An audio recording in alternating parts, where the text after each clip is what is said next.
It was a lot of work. I know you're working 16, 17 hours a day. I mean, anybody in the horse training business knows, how long those days are. Yeah. And, getting paid $600 a month, and you would never had a day off, but you didn't care, you couldn't wait to get up in the morning to get on those horses. The Converse Cowboy Journey has given me an opportunity to sit down with some amazing performers from all walks of life, where it is my job to tease out their habits and routines so that you can apply and test in your own life. I've learned, I've grown personally, I've been enlightened, and I've been humbled. Above all, I've realized there is no destination in this life, no goal achieved, or money made that can replace the feeling of flow and the pursuit of doing what you truly love to do. With a growth mindset, I'm constantly asking questions and pursuing knowledge. The Converse Cowboy is a platform that allows me to do just that.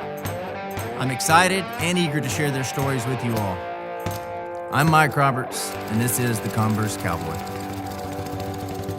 This episode is brought to you by Kimes Ranch and Kerry Kelley Bits and Spurs. So it's interesting, I have my first note on here is Gerry with a G. Yep. That's always a big discussion is it's Gary or Jerry, or is it spelled with a J or a G? And then the last name obviously always brings up, it's Gesell. It's not spelled that way, but everybody always has a discussion of how to pronounce both my names, and it always makes for good conversation, I guess. But it's Gerry with a G. Yeah. And how was that in kindergarten, like growing up? It wasn't, it's funny because I've got a twin brother whose name is Tommy. We were always Tom and Jerry, like the cat and mouse. But half of my family spelled it with a G and the other half spelled it with a J. Okay. And we never could figure out, because my real name's Gerald, and so it was natural for me to spell it with a G. And so it was always a discussion, even in the family, of half of them spelling it with a J and the others with a G. So, Identical twin or no? Well, we're triplets. I've got an identical twin brother and a fraternal twin sister, so we were triplets. So, wow. But my brother and I look pretty much just alike, and obviously my sister doesn't look anything like us. So, had the cartoon came out yet? Oh yeah, but it had nothing. That was always a discussion growing up too, is if we were named after the cartoon. But his name's Thomas, mine was Gerald. It just kind of worked out. Yeah, worked out that way. So. Right. But it was, it was always fodder growing up, for being teased. So, still is. Yeah. Well, dude, welcome to the show, man. Welcome. Yeah. We're here at the Kimes Ranch. Thanks for having me. Yeah, so glad to be here. So. Absolutely. We're in the Stockyards here at Kimes Ranch. We've got the Louis Vuitton Vaquero back on the show, aka Jesse Lennox. Mike, I'd really like to go by my stage name today, if that's possible. The Bloomer Bandito. What, are you just gonna change your name every episode? Well, it just, the Louis Vuittons didn't fit like I thought they would. Didn't realize that was a heel, so that's my bad. And Bloomer Trailers, they got a great marketing team. I'm not saying anything's gonna come from it. Yeah, maybe a 6-horse trailer. I don't know. Slant load would be nice. But they got a great department, and I believe they'll make the right decision. With Bandito, I don't know. It sounds pretty pricey. Right on. So we were here a week ago or 2 weeks ago and did an interview with Aaron Tormino. I saw that, yeah. And he, of course, introduced himself as Louis Vuitton Vaquero. And so now we're the Bloomer Bandito. I panic on camera. I just can't keep it. Don't we all? Yeah. Why didn't I go with Jerry with a J? Yeah, there you go. Yeah, damn it. Maybe Jesse with a G. Yeah, yes, just with the G. That was classy. Yep. Yeah. Oh man, yeah, we're gonna have a lot of fun here, and we're gonna bounce around as I often do. But there's a number of things I want to get to. But I think to set the stage, man, you have a brand. It's called Mini Irons, and it seems like that represents you, from what I can tell. I want to know more about all of this, but you're a leatherwork craftsman, ranch manager, polo player. I saw used to, yeah, a long time ago. Yeah. Collector, rider, horseman. Yeah. You do some cow horse show and podcast host and an actor. So it seems like you're just an all around artist. Yeah, many irons in the fire, and that's kind of, I think, where Mini Irons kind of developed from was it's been a couple years ago. I had a couple people just encouraging me to make a brand, just that seemed to be in line with what people are doing with social media, or with what they do in their everyday lives. Is a lot of people started kind of branding themselves, and I wasn't real sure about doing something like that. Honestly, I didn't think that I had anything worth promoting outside of what I did for a living. And one morning I woke up, and I was for some reason thinking about it, and I kept thinking about all these things I had going on, and I would always reference kind of many irons in the fire. And a lot of people tend to say that they have too many irons in the fire. And I sat there thinking about it, and I thought, I think we're all really lucky to have many irons, many things to do. It's not just one thing. We're all busy with our lives, but we're busy. I think it's a privilege to be busy with everything we do. And I didn't like the way too many irons in the fire sounded, and then many irons in the fire seemed like a lot, and it just kind of whittled down to many irons. And I remember that morning I kind of wrote it down, and I sent a message to a friend of mine, and I said, I think I'm going to do this, and I don't know what I'm going to do with it, but I'm going to coin this and try to make it my own.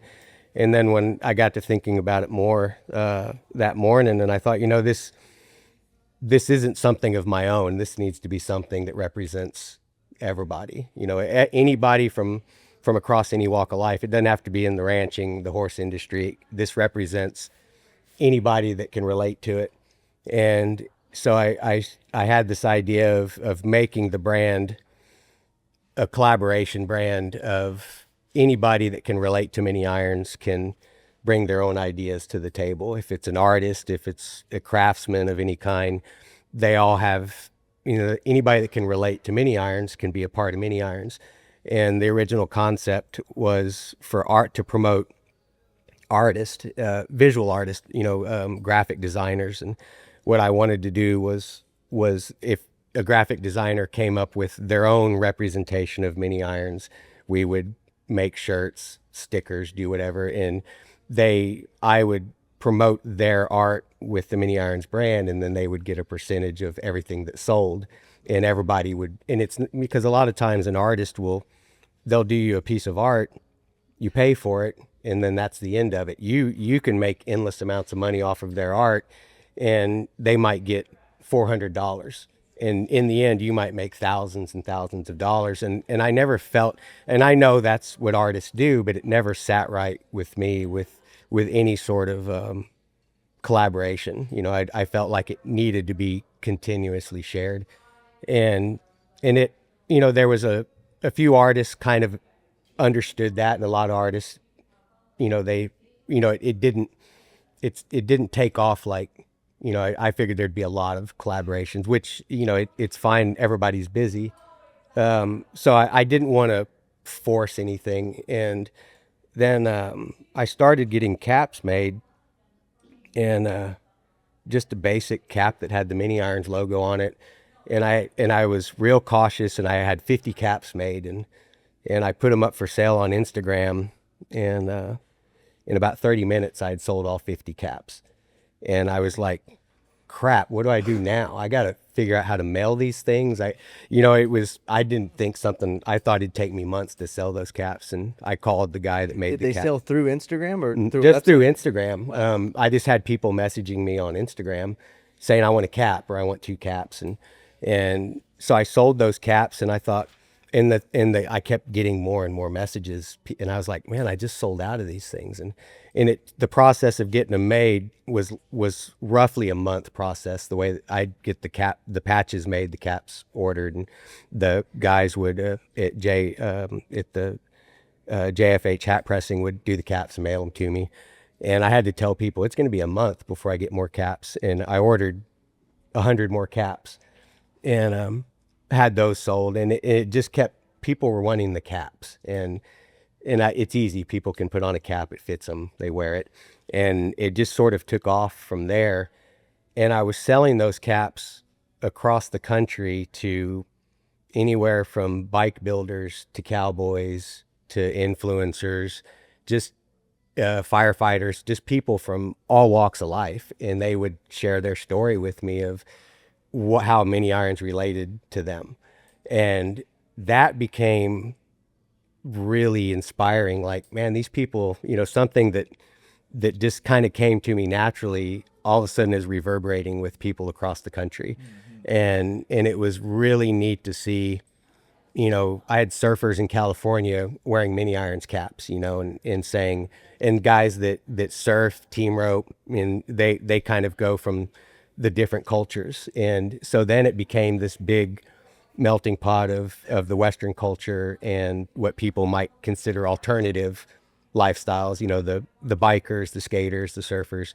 And so from there, it's just really evolved into more of a life, not necessarily art collaborations, but more of just people sharing their stories.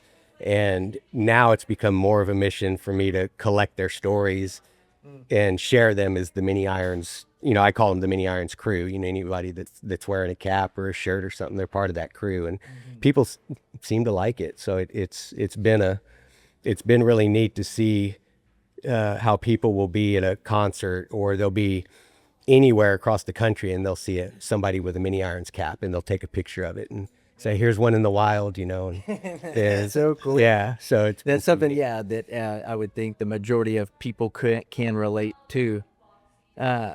You said you started doing that, but that's not what you did for a living. So I'm curious to know, what is it that... I take care of I've been, my entire life has been horses, working on ranches, training horses. And I've been taking care of one ranch for 14 years, just south of San Angelo. And that's my main, that's the real job, that I have on top of that job allows me to do all these other things. But that is, my main, day-to-day job is taking care of a ranch for absentee owners. And it's cow-calf, not a very big ranch, but big enough for me to take care of. And they allow me to run that ranch as if it's my own. And that's really big for me. But I think there's a lot to be said for that in the ranching industry when you have owners that allow someone to run a ranch as if it's their own. They say you do the cattle the way, if they're your cattle, it's your ranch, you run it that way. And they've allowed me to do that.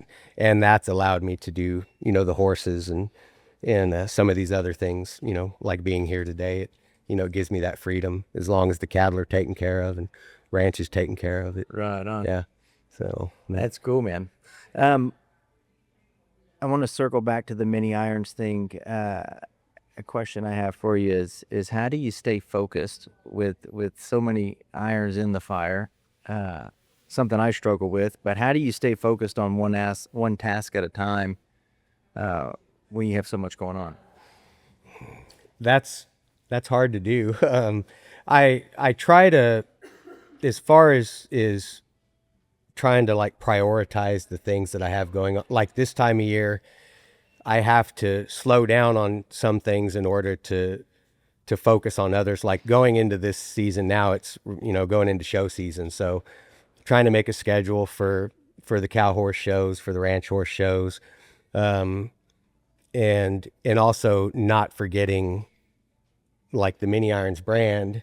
And so what I do right now is, as far as Mini Irons goes, is every day I try to respond to every message that I get, which is not easy to do, but I have to sit down, and if I've got 15 or 20 messages on the Mini Irons Instagram page, I do my best to respond to them, even if it's, hey, I see your message, let me get back to you. And if people are ordering caps, I kind of do it the old fashioned way, is I hand write everything. Because when I've got just notebooks that I write all the orders in, and that I tend to retain that better than if it's through a website or if I try to do everything electronically. So if someone says, hey, I want to order a cap, they send me their name, their address, and what cap they want. Well, I write it down by hand, which seems fairly, arcane as far as doing things, but it helps me retain that. And so at the end of the day, I'm like, okay, I remember I had this to do. So I'll box up caps at the end of the day or early in the morning. You know, I try to get up, you know, if I can, 4:30, 5 o'clock in the morning, and try to get that done before I go feed horses, or before I, you know, go feed cows, or before I start an actual day. I try to get that stuff done. And so I try to take notes of all of that. It's not, some days it's overwhelming. Some days I just have to step away from it. And especially if I've got leather work in the shop to do. But what I'm seeing now is there has to be a balance between all of these things that I'm doing, which isn't always easy. So you try to figure out, well, what's most important at the moment?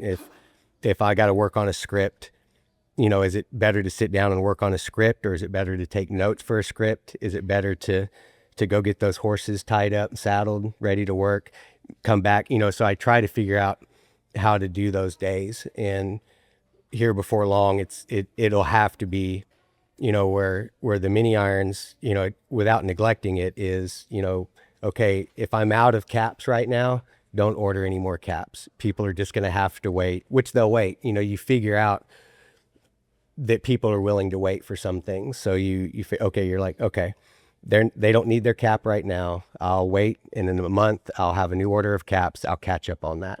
But right now my horses need to be, they need to be tuned on. They got to get ready for a show. So it's hard to, focusing is it's not easy to do. And sometimes you just get overwhelmed with it. So you have to step back and take a breath. And, but not, I never want to neglect any of the things that have got me to that point in time, you know, and I've said that before, is the thing that's got me to mini irons or to sitting right here is it's always been the horses. So the horses have to be my number one priority, because that's what gets me to everything else I do. So I don't know if that makes any sense for focusing or not, but Well, it does, and I would have to think it evolves and it changes day to day, It does. to week, Yeah. on what the focus is Yeah. and what the priority is. But yeah, I struggle with that myself, and I guess that's why I get up at 4 o'clock every morning to try to get it all in. And I do, you know, as far as getting up, I think getting up in the mornings is one of the best things anybody can do. I've slacked off a little bit here lately. We've just been going 100 miles an hour and scattered with a couple of different places in San Angelo, and it kind of wears you out a little bit to where it's hard to unwind at the end of the day. But then you realize, man, I got to be up at 4 o'clock in the morning. But there's so much to be said for getting up early in the morning. It's that time, and it doesn't matter what it is you're doing. If it's going to the gym, or if it's saddling horses, or if it's reading, you know, at least one chapter in a book, you know, that 4 o'clock in the morning doesn't make you feel so anxious to get things going. You can sort of take your time getting your morning going. Yeah. And I think that's one of the best feelings in the world. Yeah, So 100%. It just sets the tone for your day. yes, absolutely. Yeah. So what started the passion for the ranching and the horses? Like, take us back So childhood wise. yeah, my mom was a horse trainer. She was a horse trainer from when she decided in high school she was going to train horses, and so she started and trained horses her entire life. And so we always grew up with horses. And my dad was a rodeo cowboy and couldn't stand horses. You know, he was a rough stock rider, and they actually met rodeoing. And Mom, she ran barrels and rope breakaway, and then she got into showing horses in her 20s, and then she became a trainer throughout the 80s and 90s. And we hated horses, honestly, growing up, because they were always punishment for anything we did. She'd make us clean stalls, blanket horses, wash water buckets, you know, pick up rocks, you know, do all the stuff that you know, she could be riding horses instead of doing those things. So she almost encouraged us to get into trouble so she could punish us by making us do things. And so there was always horses in the barn. and it wasn't until I was a junior in high school, she was still breaking 2-year-olds. And one day, and I was going to school half day and working at a grocery store half day. And on those days off, she finally said, "Hey, why don't you start helping me with my horses?" And that was like huge. I was like, wow, mom's asking me to, and she wanted me to start riding those 2-year-olds. She would show me how she would break them, and then I'd ride them, and then we'd just kind of continue on, kind of a partnership. And I started going to work less at the grocery store and helping her more. And she started really encouraging me to become more interested in the horses. And so I started focusing more on the horses. I started thinking less about going to college and less about something other than training horses, for a living, which isn't an easy thing to do. If you're no good at it, it's going to be hard to do. And we, so I was doing that with mom, junior, senior in high school. And she had kind of stepped away from training show horses. And by happenstance, she bought a thoroughbred, an appendix mare, off the track. And we just happened to grow up 2 miles down the road from one of the best polo players and breeders in the world of polo ponies. And she just happened to get a hold of Billy Wayman, who was the father of Tommy Wayman, who was the polo player. And Billy had trained cutters and trained polo horses. And she said, "I've got a mare that I think will make a polo horse." And so Billy came over to the house, and Mom and Billy became instant best friends, and they started partnering on polo ponies. They'd buy these horses off the track. Oh, cool. And so after high school, I had gone to work for a couple of different polo players around San Antonio, just loping horses, not training, just kind of doing a lot of the grunt work. And then one day Billy came to me and said, "You're going to go to work for Tommy. I want you to learn more about training polo horses."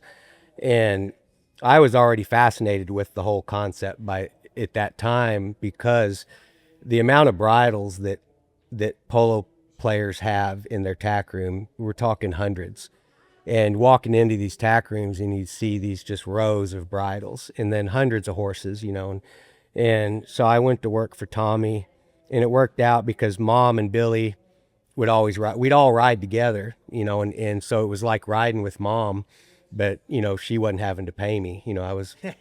And you don't always learn everything from your siblings, like you like the way you learn them from other people. And so it just kept kind of growing from there. It was a lot of work. I know you're working 16, 17 hours a day. Anybody in the horse training business knows, how long those days are. Yeah. And, getting paid $600 a month, and you would never had a day off, but you didn't care, you couldn't wait to get up in the morning to get on those horses, and the day that they start letting you hit that polo ball, was, it was like roping that steer for the first time, or making that first, the first time you get to show a cutter and drop your hand, you're addicted. Yeah. And so from there, I just kind of, a lot of these big polo operations own ranches. It's just part of the, the big business of the horse industry and the wealth involved. And I went to California. Tommy Wayman had sold, he had kind of sold out of the breeding business, and he had sold his broodmare band and a bunch of the horses to a guy out of Canada, who had a place in California, had a place in Montana. And so I had gone to California with the horses, and then to Montana and Canada.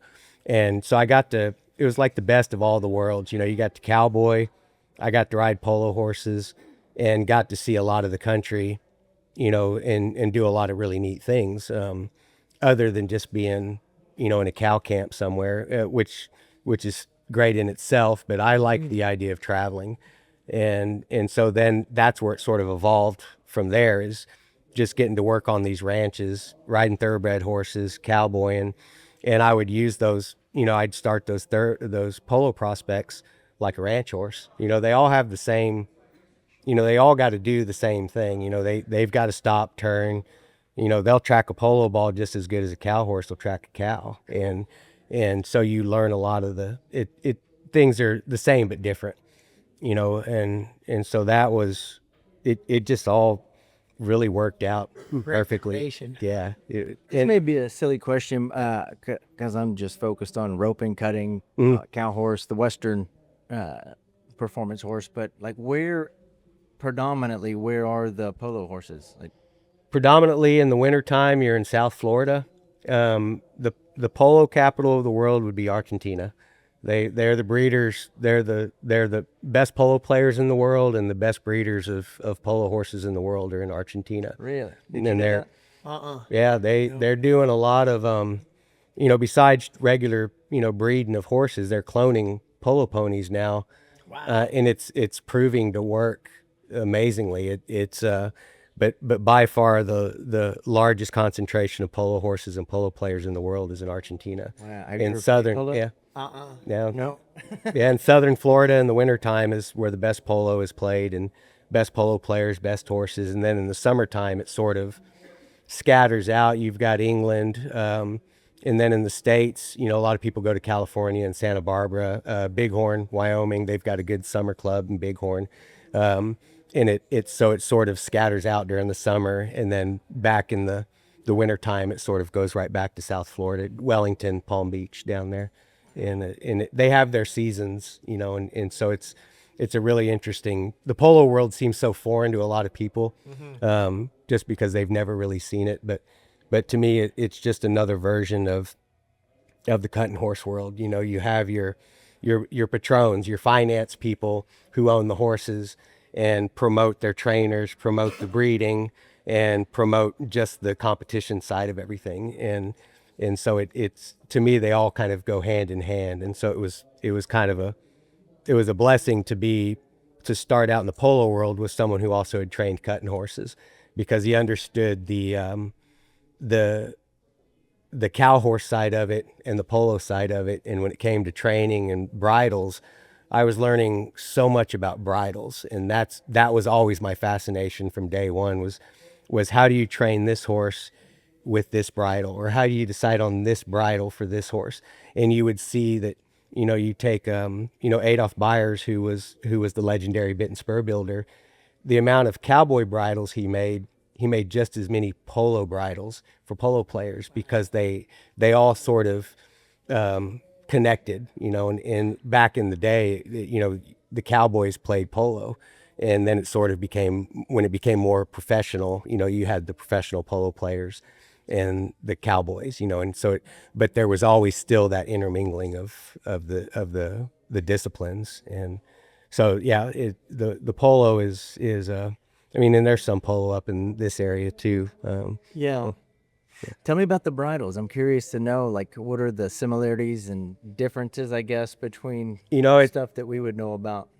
I know that sounds crazy, like we're talking about aliens, but I really have no idea. In polo, they use a lot of gag bridles, a lot of big ring gags with a lot of different mouthpieces, and then they also use a double bridle or a full bridle, which would be basically two bits in the horse's mouth. You've got a pelham bit, which would be like a little curb, like a short shank, low port, loose cheeks. And then you would have the snaffle bit, the Berdoon snaffle, which would be a small ring snaffle, similar to like what you see a lot of now, is those rings are that big on those little snaffles. Yes. And then you would have your straight reins and your draw lines, and they would use those separately on those horses. And tie downs, the polo players use a lot of martingales, but they place a lot of importance on those bridles, and that always fascinated me, because I could go into Tommy's barn, and I could go into one side of the barn, and there'd be 150, 200 polo bridles, and they'd be different. You'd have different gags, different pelhams, different double bridles. You'd have all these different bridles, and then you go on the other side, and it would be all cowboy bridles. A lot of stiff bits, a lot of high ports, a lot of long shanks, a lot of ring snaffles.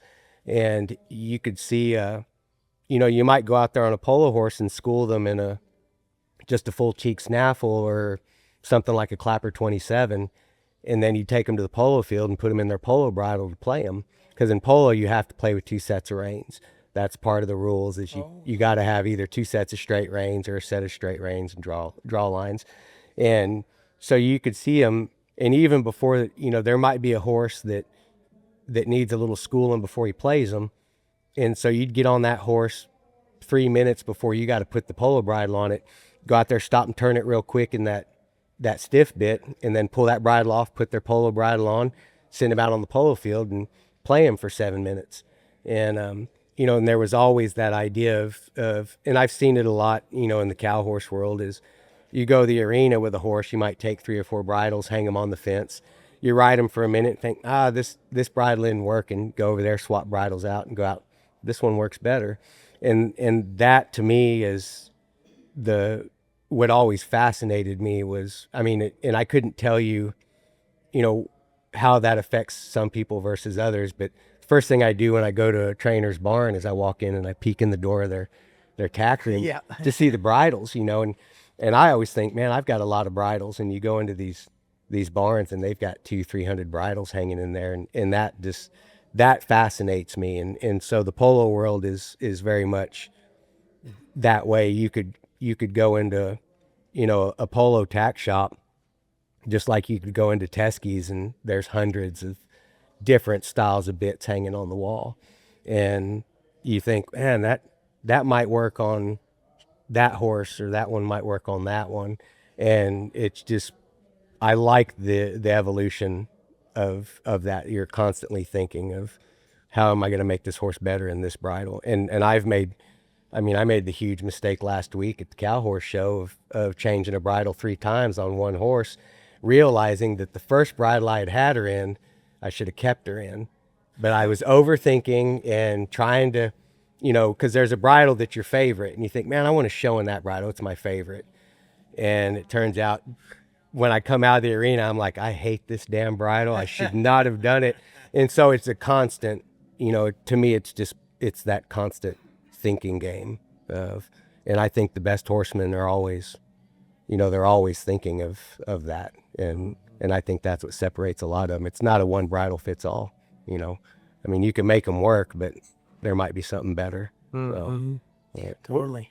What is it that, again, another naive question, what is it that you're looking for in a polo horse? Speed. You want to be fast. Doesn't matter about stop. There used to be back in the day, they wanted them to be a really fast cow pony. They wanted one to stop and turn on a dime. And anymore, it got to be such a fast game that they want a horse to check and turn. They don't have to stop. They want that horse to be able, if that horse is running 35, 40 miles an hour, when it gets to the end of the field, or if that play changes directions, they want that horse to change directions without missing a beat. And they ride them across the neck. They don't hardly use their legs because they ride really short. And so you want those horses, and they ride with a lot of contact. There's not a lot of slack in the reins. So if they've got a lot of contact and they pull up on that horse, they want that horse to respond. They don't want them to be, dead in the mouth. And so there's a speed and obviously those horses, maximum, they've got to run up and down that field for 7 minutes. So they've got to have a lot of endurance, a lot of strength. They like that speed, but mainly, those horses are really lateral. And so they want those horses to be able to go from here over to here without any hesitation, because if those horses hesitate, they're going to be in a wreck, because you've got 7 other people on the field running as fast as you, and that ball can change directions. So those horses need to change directions. Wow. Yeah.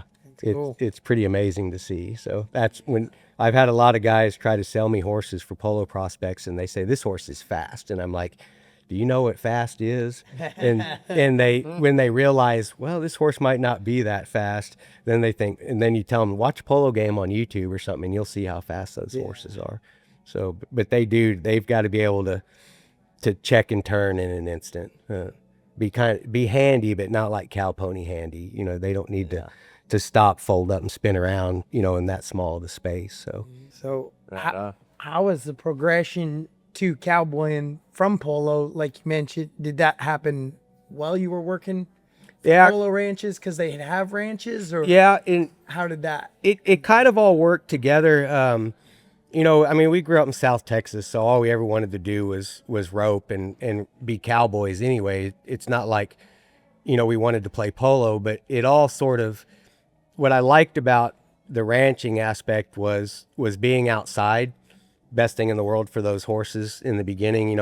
When we'd break those 2-year-olds, we'd break them in a round pen like anybody else would do, and then we'd turn them back out till they were 3, and we'd start ranching on them as 3-year-olds.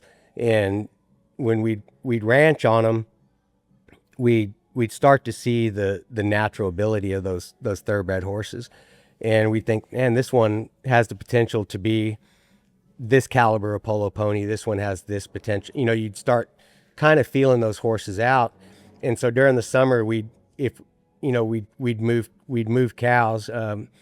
Just for in particular, when I lived in Bighorn, Wyoming, we'd move cattle up on these mountain permits during the summer. So you'd start gathering, and then you'd start slowly moving them up the mountain in the summer. But we would also start training those horses for polo horses, and so we'd start putting a handle on them right away, and we'd swing the polo mallet. We'd swing the polo mallet off of them as 2-year-olds just to get them broke to the polo mallet. No different than swinging a rope off of them. You get them broke to all those things, and then you'd start introducing them to the polo field towards the end of the summer. And by that time they're used to the traffic of other horses. They're starting to stop and turn a little bit. You're hitting the polo ball off of them. And then that winter, their 3-year-old year in the wintertime, for me, I would take them from Wyoming back to San Antonio, and I'd start playing polo on them in the wintertime. So by their 4-year-old year, we'd take them back to Wyoming. They'd be playing polo. So then you'd start their career as a polo pony at 4 years old. And then you'd start feeling out like which horses were going to be top polo ponies, which were going to be average, and which just weren't going to make polo ponies. So you'd turn those into ranch horses, or you'd just sell them. Yeah. So there was this blurring of lines, but I wouldn't say there was a huge transition. Yeah.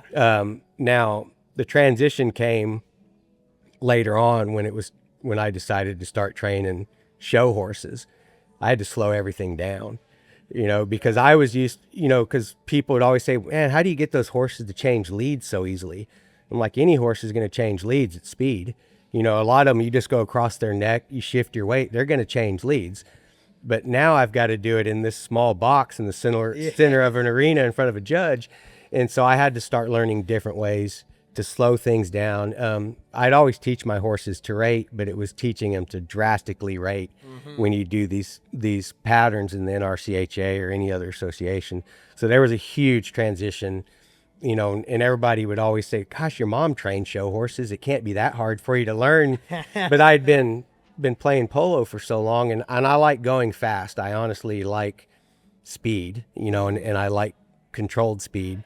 So having to slow those things down, and then also getting on horses that had no speed. The mare that I'm showing right now, she won't run to the feed trough. She's as slow as they come. And when I watch videos of me showing her, it's almost embarrassing because she can't hardly run, and so it's a matter of getting comfortable with realizing that they can't all run fast. So that was where the transition was. And that's just been over the last few years when I decided to start, I wanted to start doing more than just training ranch horses, just training horses that you could go rope on or go do ranch work. I wanted to start refining and learning more, horsemanship. And so I decided I'd start showing horses. And so it's been a big transition. What age was that at when you? That's only been 5-6 years ago. So I was 43, 44 years old when I decided to start showing horses. So I had to revert back to a lot of what mom had taught me, and then also just being around trainers and watching.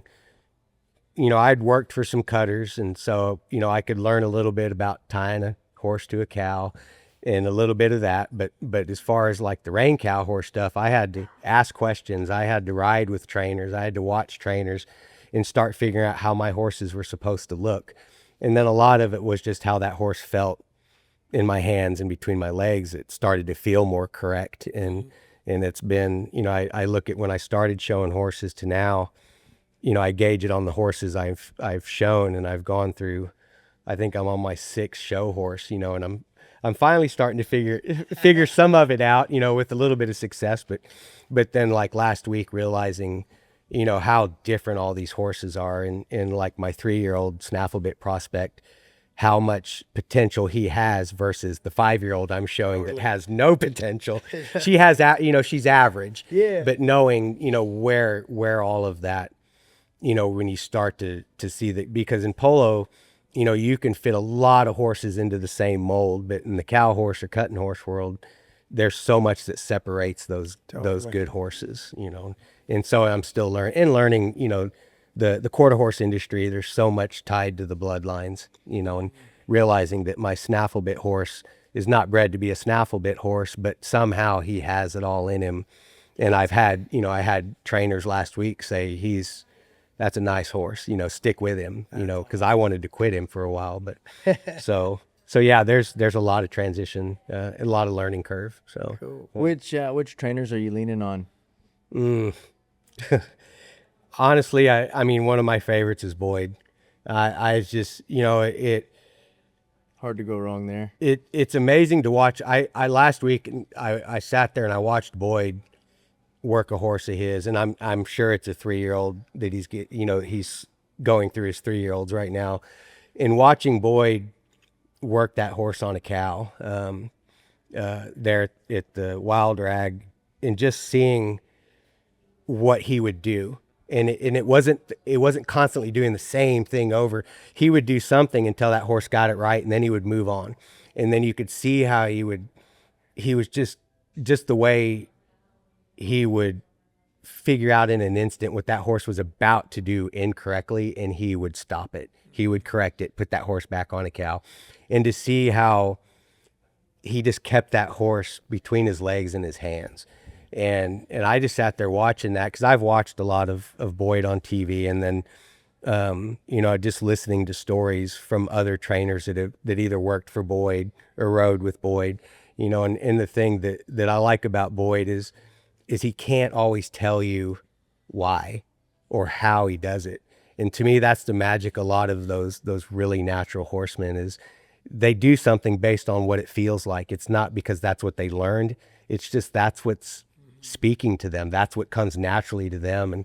And then to see, I was sitting on my 3-year-old, and they were there. They had the practice pins, and I'm sitting there with there was Boyd, and Aaron was there, and there was a couple of other $1 million riders, and I was going to work my 3-year-old, and I thought, you know what, I'm just going to sit here for a minute and let them all work their horses, and as they leave, I'm going to go work mine. And I sat there, and it was really cool to watch, because Aaron had 2 horses to go in the practice pen, and she had Boyd ride both of those horses for her. And that to me is one of the coolest things, is when you take those great trainers and they can ask another trainer to sit on their horses, and to see Boyd work those 2 horses.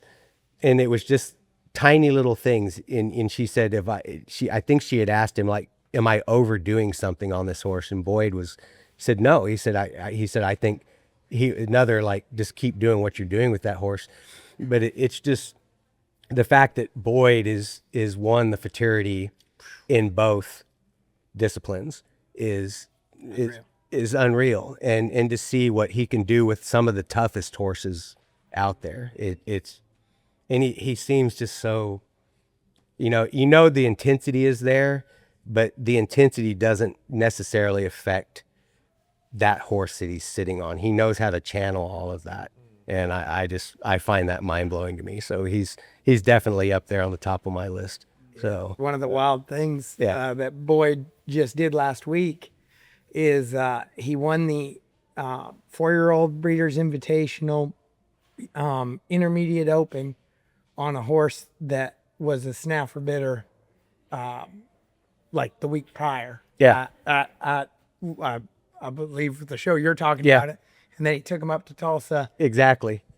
jerked the shoes off, and wins the cutting. You know, it unreal. That you can take a horse that's supposed to be doing one thing, take them somewhere else, drop your hand, and go and win the class. And a lot of people could do that on their bridle horses, but this is just a 4-year-old. Exactly. He didn't even train to cut with the intention of cutting, and here he is just kicking everybody's ass. Yeah. And we were all only working on one sport for the last 2 years. He done 3, and And showed that up. yeah, it's I was like, it's mind blowing. This is embarrassing. Yeah. yeah. Exactly. Yeah. You just tell your customers he's full. He's Yeah. booked full. He's booked full. Yeah. Yeah, Exactly. Tried to get you in there. Yeah. And Don't look over there. Don't watch. Yeah. Boyd Rice has to be the most cowboy showman. Yeah. Not only is he a good showman, he's cowboy AF. Cowboy, yeah. Yeah. I think that helps. Yeah. I think that helps. Yeah. Yes. So I mean, holy shit. He is one sweet ass dude. Yeah. You know, silk scarf wearing, yep, cool sumbitch. definitely. Yeah. Yep. And a stallion too. He's raised 2 fraternity champions out of 3 kids. That's pretty Yeah. incredible. Oh, that's so true. Didn't I mean, shit. Yeah. We could sell that. Not only is stuff he a to your- futurity champion, he's bred 2 futurity champions. raised 2. Good sire, yeah. Exactly. Good sire. producer, yeah. Yes. Oh, that's good stuff. What a legend. Yeah. Yeah. Tell me this, Jerry. Where is Laundromat, Texas?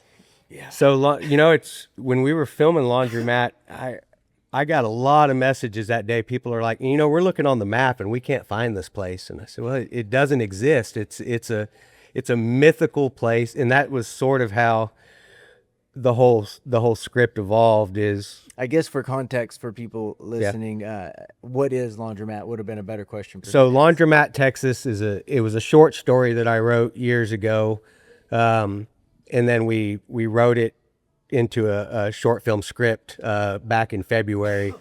A kid named Matthew Dillon, who graduated from film school last year, him and I worked on a short film last November, and he had an idea of doing another short film this spring, and he said, why don't we take that short story and write it into a script? And so back in February, we sat down, him and another friend of ours, Christian Guerrero, we sat down on a weekend and we wrote a script for Laundromat, Texas, and then it's basically a short film based on a short story that I wrote, and Matthew wrote the script for it. But the whole idea, we don't want to give away the whole story because we want people to be curious and to want to see the film. But Laundromat, Texas is more of an idea of a place. We based it in Far West Texas because Far West Texas has that draw. Anybody that's been out, you've surely that what it's like to be in Far West Texas, and there's always that draw that area has. And so we filmed it in El Dorado, Texas, at an old laundromat, but it could be anywhere that you think it is in West Texas. But it's the idea, Laundromat, Texas is this idea of everybody has their story or their tale to tell, and everybody sort of lays their head down at night at this laundromat. It's an idea of a place of misfits, wannabes, refugees, wherever it is, they're drawn to a place that I call Laundromat, Texas. And the short story originally was basically set at a laundromat, but it was a one character who listens to stories from another character, sort of like there was a movie called Big Fish, and it was kind of similar to that, but the movie more or less became this. The laundromat is the main character in a sense, but there's one central figure that he's sort of the lens through all these other characters that sort of all come and go at this place called Laundromat.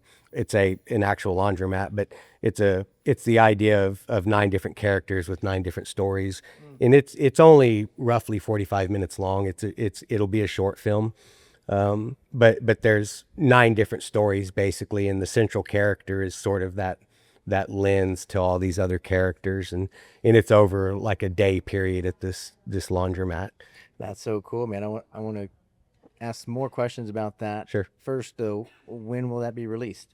the 20. We're gonna do the first premiere will be the 27th of July at the Texas Theater in Dallas. Oh, cool. It's a Sunday, and it's actually during the summer spec, and so we're trying to sort of get everything situated for people that are showing that can make the premiere. But it's going to be we're going to do it on a Sunday at like 6 p.m, so it's not too late on. And then we're going to do another premiere, hopefully the next weekend in Austin at the Paramount Theater. We've had some people reach out that want to sponsor that, and so it's sort of starting to reach a lot of people. Just from the Instagram, it's sort of starting to reach people that want to be a part of it. So That's cool. you know, so fingers crossed. Matthew's still in the editing phases of it, so we're about to start doing sound and score. So hopefully, we've seen just little bits and pieces, but he won't even show it to us that we're in it. He's trying to really keep it a surprise for everyone. But we've got to see little snippets of it, so it's going to be a fun project. So That's cool. I want to know more about your writing process. When did you get started? Before that, though, where did you come up with Laundromat? I tell the story about Laundromat is and this has been 20 years ago or so. I was actually going through a divorce, and I was kind of in between places. I was playing polo and selling horses in South Carolina, and I was also playing polo and selling horses in South Florida in the wintertime. And I was in this transition during my divorce where I didn't have it. I kind of planned poorly, but I basically didn't have anywhere to live. And so I was sleeping in my truck. I had my horses. I was leasing a barn, so I had a place for my horses, but I didn't have a place for myself to live. So I was sleeping in my truck at night, and then during the day, you just spent all day riding horses, so you didn't care about where you were. But I was doing my laundry at a laundromat. And I started having this, because at that time, I was kind of writing a little bit anyway, and not really, I wasn't focused on, I was coming up with ideas for like movie scripts. I didn't know what I was doing, just writing stuff down.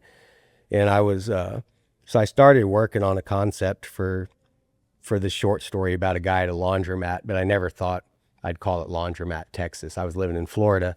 And then I moved to far west Texas again, and I was in a laundromat one day. And I was actually working on a ranch then. And I remember sitting in this laundromat, and there was some cowboys coming and going doing their laundry. And there was a girl that came in obviously doing her husband or boyfriend's laundry. And I started writing down more stuff. And I thought, man, this would be kind of cool if there was ever a place called Laundromat Texas. And I wrote that short story. Mostly, I never finished it, and then I lost it on a computer, just had parts of it memorized. And when I moved to El Dorado in 2011, there was an old laundromat in El Dorado, and it never occurred to me that I would ever do anything again with laundromat. And I remember one day I went to Austin, and I was coming back, and I did a podcast in Austin, and we were talking about writing and short stories. And when I came back home, I stopped in that laundromat, and I thought, man, this would be the perfect place. If a guy was to ever make a movie about Laundromat Texas, this laundromat would be the perfect place to do it. And that was 2.5 years ago, and never thought anything of it again until just in February when we decided to write a script for it. But the writing, when I was young, I loved to write. I had an English teacher in 8th grade that really encouraged me I wrote a short story. I've told this story a million times about, we had to all write a short story in 8th grade. And I wrote a short story about a girl that was in my class. I had a huge crush on her. And I remember the teacher made me read that short story in class.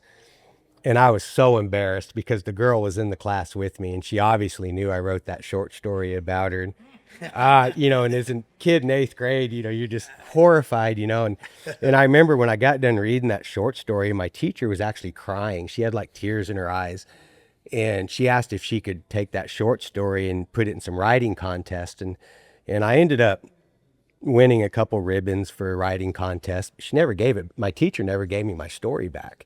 So it was about her, wasn't it? It wasn't about who knows that, but it was, and I always had I was fascinated with writing as a kid. I had a huge imagination, and then as I got older, I started reading more. I got really almost, I can remember in my early 20s, I was almost addicted to reading books. I would get up before anybody else in the house because I didn't want them to make fun of me for reading. And I'd be up at 3:30, 4 o'clock in the morning reading. And I read a lot I got really into reading Ben Green books. And then I got really into reading just random books. You know, if something caught my eye, I'd read it. But I didn't write anything for a long time. And then I met when I was living in South Carolina and I was still married at the time, we, by happenstance, met a screenwriter from LA. She was married to a Hollywood director, and we just would talk about the movie process. And I remember one night I sat down at dinner and I was like, it can't be that hard to write a movie, and everybody kind of laughs. And my ex-wife and I sat down and we wrote down this whole idea, like 3 acts for a movie, and we wrote it all on napkins. And the next day we had lunch with this screenwriter, and she was like, y'all wrote this in one night? And my ex-wife was like, he pretty much wrote the whole thing. And so I was immediately hooked to like the process of like, man, you could write Hollywood movies and get paid for it. And that screenwriter had a screenplay for a movie that she wanted us to consult on, my ex-wife and I. We went out to LA, spent a few days out there, and I was just fascinated by all of, just the Hollywood process. And I grew up with a well-known childhood actor who still acts to this day. And so there was always something of the Hollywood thing around. And then when I was going through my divorce, one of my escapes was writing. And I would just come up with an idea like, oh, this would be a cool movie. And I'd start writing the concept and then write more and more. And then I would just start writing short stories, wrote a lot of it in my head. I was never disciplined to really write it all down. And then I remember people were like, you need to write this stuff. You need to put it somewhere so you don't lose it. Of course, I put it all on a laptop and then lost the laptop, but it happens. But you always, it's never, I think it goes hand in hand with the ranching or the cowboy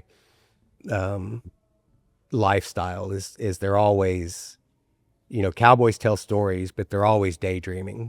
When you're out there on a ranch and you're horseback, you're thinking of things. And I think a lot of them just never really embrace that part of that. I think a lot of cowboys are embarrassed by it. Mm-hmm. And I've talked about that before they never want to admit that they're, imagining this story, or they want to read a book and write a story or write a book or poetry or anything like that. So it took a long time for me to finally sort of embrace that. So it's just another part of it, so.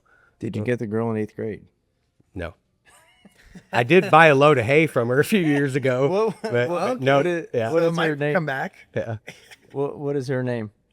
Her name was Natalie. Natalie. Yeah, her name was Natalie. Yeah. Natalie. Yeah. Who sells hay. Yeah. Yep. They had a huge hay farm there. Yeah, it's funny. In China Grove, Texas. Yeah.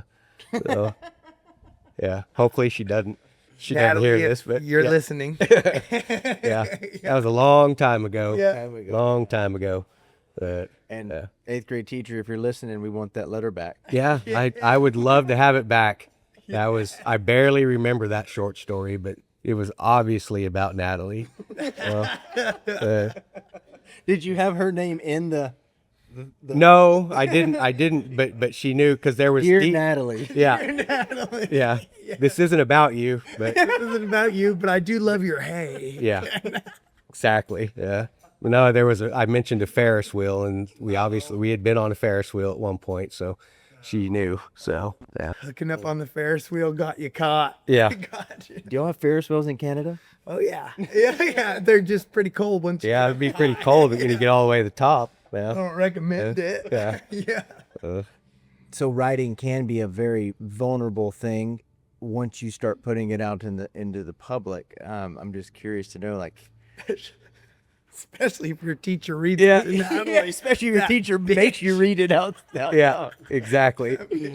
But even, social media probably wasn't around whenever you were in the 8th grade. I don't know how old you are, but You look so young. yeah. Thanks. But with social media today, you put stuff out for the world to read it. How did that, if that, change your writing and how you write? Yeah, the vulnerability with writing is something that people have to get used to. I think when the writing, I wasn't sharing so much when, as far as my short stories or scripts, I wasn't ever sharing any of that because I was afraid to put all that out into the world.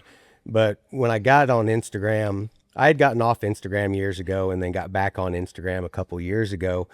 And I had this idea that I didn't want to just put fluff on Instagram. I wanted it to have substance. I wanted it to mean something. And it's not easy to do on Instagram because you're limited with what you can write or share. And I remember I wrote a couple of Instagram posts and they were fairly in depth. They were fairly vulnerable. And I had a lot of people reach out saying, man, that was really cool what you wrote. And it encouraged me to write more. And then I would have friends, personal friends, say, wow, I didn't know that about you. And it would encourage me more. And I would just keep, I wouldn't write all the time, but when I felt like I had something to say, I would write it and share it on Instagram. And I would always get positive feedback. And I would get people saying, man, that's really helped me, overcome something, or that's encouraged me to share more of what I have to say. And I started getting real thoughtful in the way, if I wrote something, I would hope to have like an image that would connect with what I was writing. I wanted everything to be really structured, but I wanted it to all be very meaningful. And the same with music. If I did an Instagram post that had a lot to say, the image would match, but the music would match. And I started coming up with this style of sharing, and it became easier. And I really, and then I also had to tell myself that you don't always have to share things because people tend to overshare. And if I didn't have something to say, then I just, I could go 2-3 weeks without putting anything on Instagram until I felt like I had something to share. And then after talking with people about, the short stories and things, I always had this idea that everything I wrote for a short story or script had to be these big, elaborate things, either feature length film script or a novel. And a friend of mine said, why don't you just do short stories, right? Short, that's a good way to start. And so I started, looking at all these things I had written and realizing, man, I could take part of this, make a really good short story, borrowing from 5 short stories that I had started, never completed. But it was, I think the vulnerability aspect of it was the fact that more people were relating to and encouraging me to say more. And not that I was sitting there trying to, I wasn't any sort of guru, trying to get people to overcome whatever troubles they were having. It was just that people were relating to something that I had to say. And it could be one person or 20 people. It didn't matter if it was just one person. And that really encouraged me to really focus on the idea of channeling a lot of what I had to say, in a constructive manner. Man, that's so cool. I think it is a vulnerable thing to do, but once you start doing that, people will either align with it and they reach out, or they fade away, and that's fine too. It may not be for everybody, but that's so cool to be able to do that. And but did it change your writing at all? Like, did you start writing with any expectations? Like, no, or is it more like a journal that you're just putting out? I would say it's more like a journal. That's the one thing I'm really careful of, is that I never try to write to influence someone or to influence a mindset. Basically, what I write is a journal entry. But I always, those journal entries, they're for me, but I'm also aware of that people read what you write and people will take something away from what you write. But it's like you say, people are either going to like it or they're not, or they don't care one way or the other. It's, one of my favorite, things is Rick Rubin says is, that art divides the public. And I think that the writing is the same way is you don't want everybody to agree with what you say anyway, because how boring would the world be if everybody agreed? And so it's more or less like I've been working since getting home from the wild drag. I've been working on this journal entry, about, on that Sunday morning, I damn near scratched Friday night from my Sunday runs because I was so embarrassed by how my horse rode Friday night. And I remember struggling all day Saturday with like, man, what am I going to do? If I scratch her, I'm quitting. But at the same time, I got to do what's best for my horse, and so all day Saturday I thought about it and I thought, I'm already paid. I've got a run to make. I'm just going to burn that run on Sunday. I'm going to ride her with two hands. I'm going to school this mare in front of the judges. Doesn't matter what I do. If I go off pattern, this is all going to be for her. But it took a lot of kind of soul searching. And plus I was just, the fact that anybody in the world can watch it on Performance Horse Central and seeing Mark, and to see that mare didn't even want to look at a cow Friday, I walked out of the arena just completely heartbroken, and so I've been, since I got home, I'd been writing this journal in my head about that whole week here at Fort Worth. And it was the idea to express like what was going on in my head and what I had to do, what was best for this horse. And it was really interesting because on the way up here today, the lady that was doing all the photography, she sent me this picture that she took. And I've got both my hands on, because she's in a 2-rein, so she's in a bridle with the Bosalita, and I've got both sets of reins in both hands in that picture. And for some reason, that picture stuck out to the photographer, and that's exactly what I was writing about, was the fact that I was going to go ride with two hands. And so it's figuring, and I haven't finished that journal entry yet because I hadn't found a way to put the ribbon on that journal entry. And somehow sending me that picture today was like, okay, now I know I can complete this journal entry and put it out there for everyone else to read. Because in a way, I have to admit defeat. I have to admit that I screwed up my horse, that I was more worried about being a showman than a horseman, and that my horse is not that good. She's going to get better, but she's never going to be, a world champion 2-rein horse, and so you have to figure out how to put all those things into words for people to understand and relate, but to also not necessarily feel like you're giving up on everything. You have to keep it somewhat positive, but also be realistic. So, yeah. Well, just the art, or just the practice of putting that into words, your thoughts into words, is, man, that's so powerful, and so much growth comes from that. And I know exactly what you mean. About not trying to portray yourself as a guru. That's one of anytime I do like a solo podcast or anything, that's like number one. This is just these are just lessons that I've learned. This is my experience. Yeah. And so, I can definitely relate to that. It's and I think that gets easier over time. Oh yeah, you start to become, there's a way of being unaware and aware at the same time of what you're saying. And that's, with sharing on Instagram, that's why I don't put it out there until I know it's ready. And I have a lot of people tell me that I have a natural way of writing. And people will say, well, do you write something and then do you edit it? No, I don't. I mean, I edit grammar obviously, but I don't, if I write 5 paragraphs, I don't and if I write too much for Instagram, the rest of it will have to go in the comments, but I don't change what I say, because when I write it, it's what I'm feeling at the time. And so you do yourself a disservice if you try editing what you've said.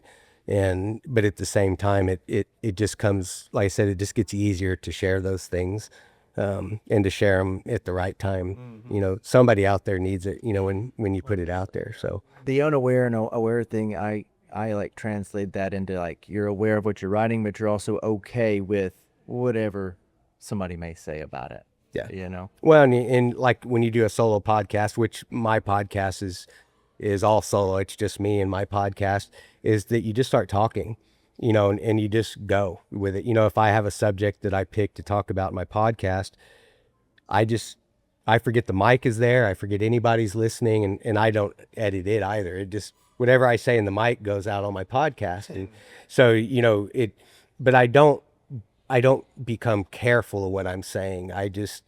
I'm aware of what I'm saying, but I just let it happen, and which can be hard sometimes for people to do. It can be hard. I feel like I need like a sparring partner, a verbal sparring partner to like have a conversation, because it's weird to sit in front of a camera and Talk to yourself. talk to yourself. Once you get going, it goes, but it's the initial, like anything, I guess, like the initial doing it that's difficult. You know what I'm talking about. Absolutely. Yes. I feel like that would be very challenging, but We all talk to ourselves at some point, why not on mic? or our horses. I think about that. I was telling my fiance the other day, my grandfather, we used to go, when my brother and I were kids, we'd go out to our farm in Bosco, Louisiana.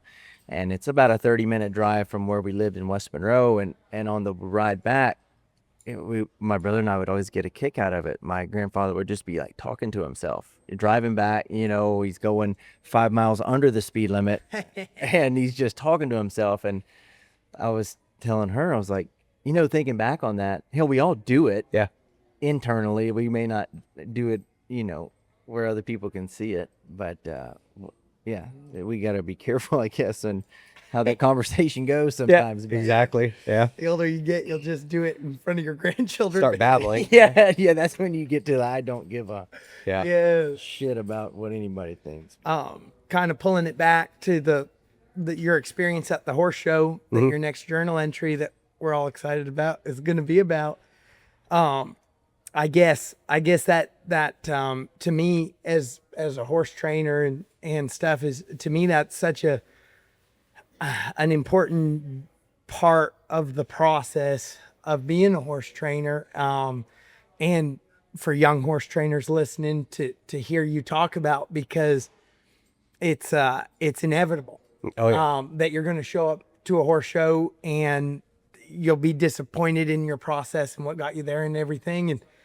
And I think, like, what a powerful exercise for you to then write down what you went through to help yourself conquer it and move on, because I know there's no horse trainer alive, no Hall of Fame rider alive that hasn't gone to the horse show and felt just that way. Yeah. And all my buddies are horse trainers, and we literally watch each other go through it, and literally we sign up for weekend shows to go pull on the horse. Yes, sir.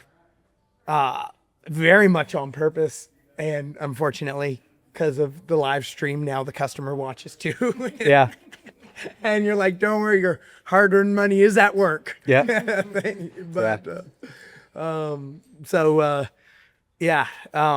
Just super awesome. I'm excited for that next journal entry, and love to hear you go through that process, and love that you share it, because I think so many people live in denials more than just a river in Egypt, and we just want to play pretend that we cut a bad cow. Take that get out of jail free card. It's amazing, because if I look at the other side of it, I've gone to horse shows, and I remember going to horse. It's been a couple years ago, and I had a mare that she wasn't any sort of high caliber mare, but for like the ranch horse stuff, she was really good. And I would always go to a horse show. I'd make my runs. I'd load up and leave. I never stuck around.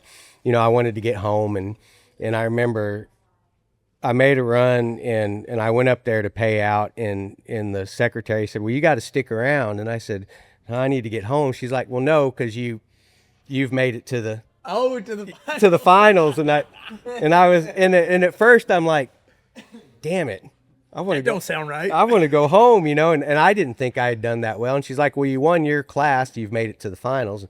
And I thought, God dang it, and here I thought I'd had a bad run, and it ended up being good enough to make it to the finals, but here I was complaining that I had to stick around for the rest of the day, And so it can go both ways, but I mean, the horses are always going to humble you, one way or another.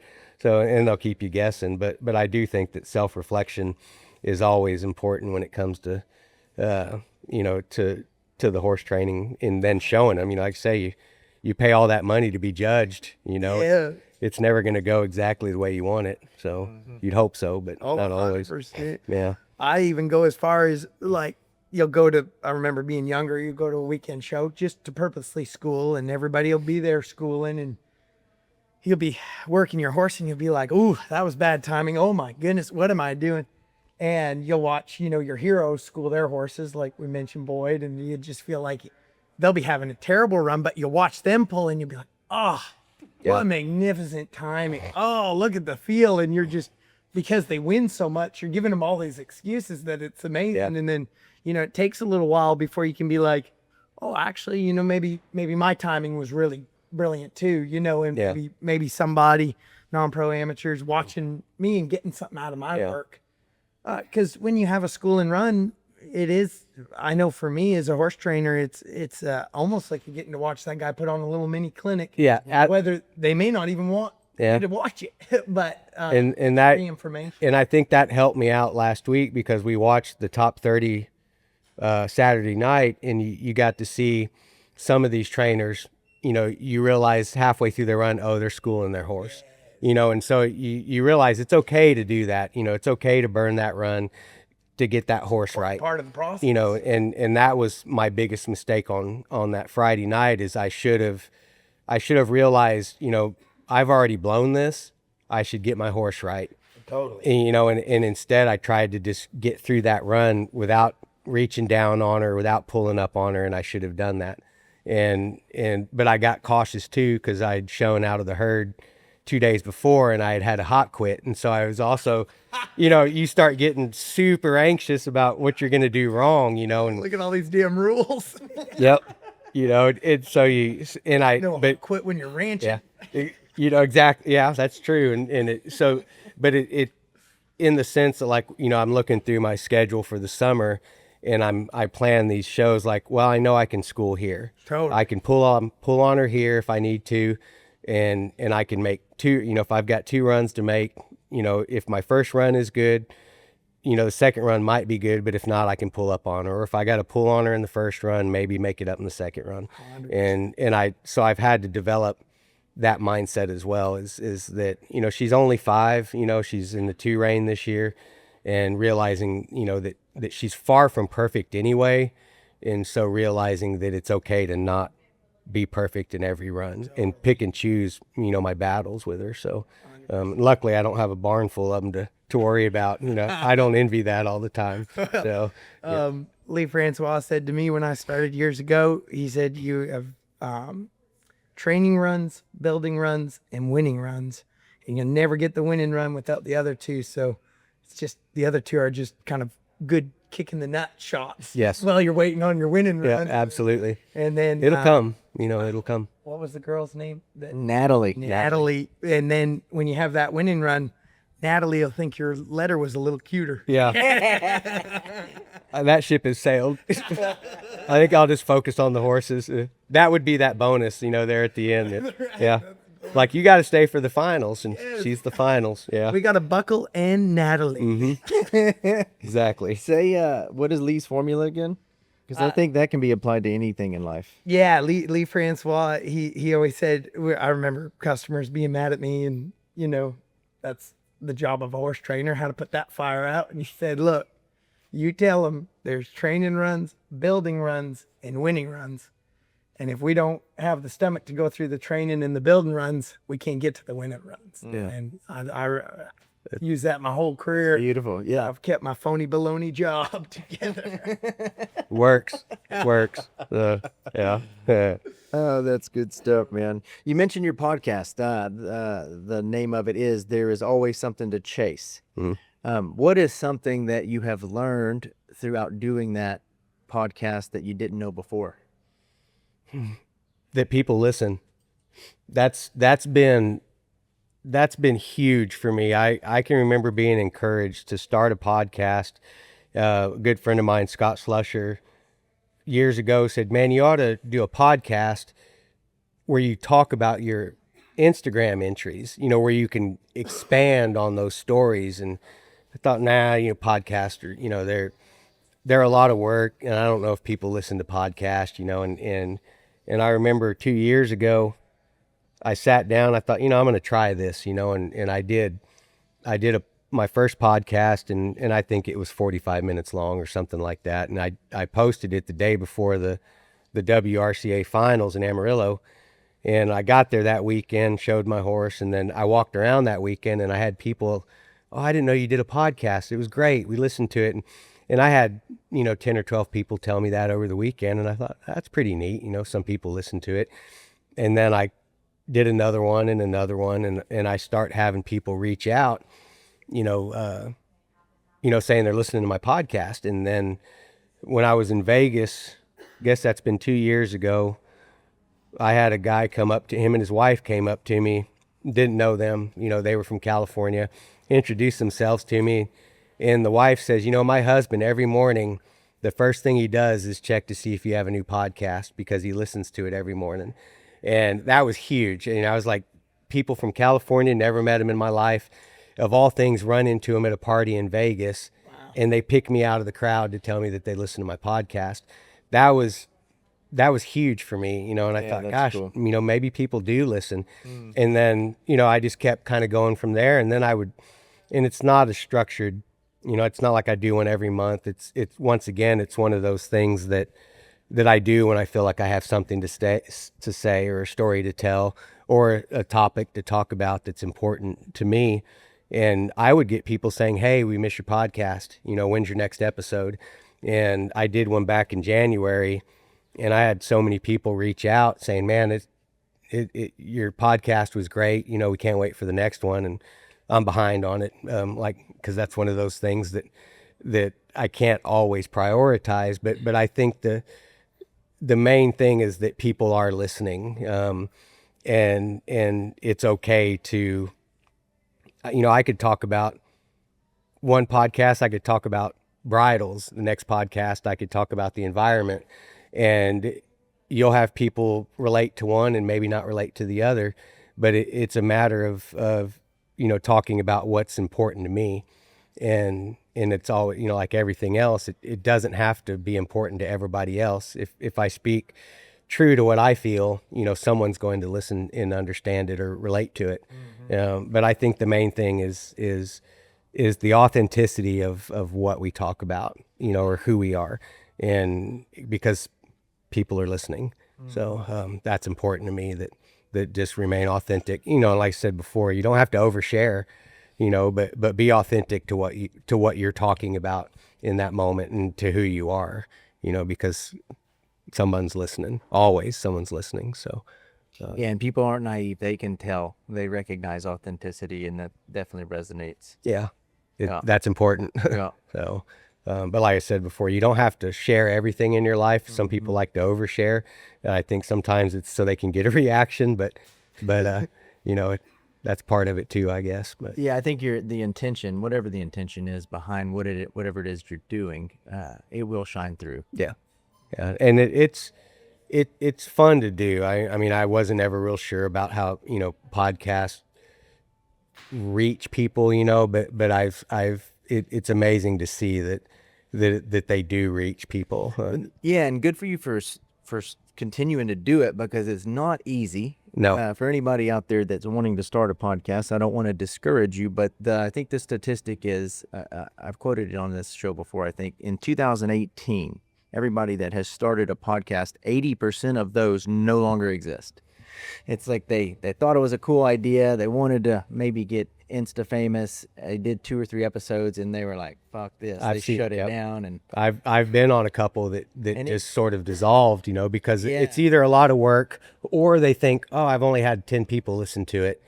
So they quit doing it, you know, and that's, I mean, for me, I don't look at the statistics. I'm lucky that I don't have to look at the statistics. I don't have anyone to answer to. But I feel like if you spend too much time worrying about how many people are listening, it'll affect you negatively, you know, and I think every once in a while, there will be a comment on one of my podcasts and be like, oh, that's a really nice comment, but the messages I get through Instagram is always really rewarding, but it is, and I don't put a lot of work into my podcast. I just record it, upload it, and that's it. There's no editing, it just because I don't have the technology to do so, or the know-how. So I just do it as plain, and I mean, it's as raw as it gets. So people tend to like it. So it works out. Sounds not always great, but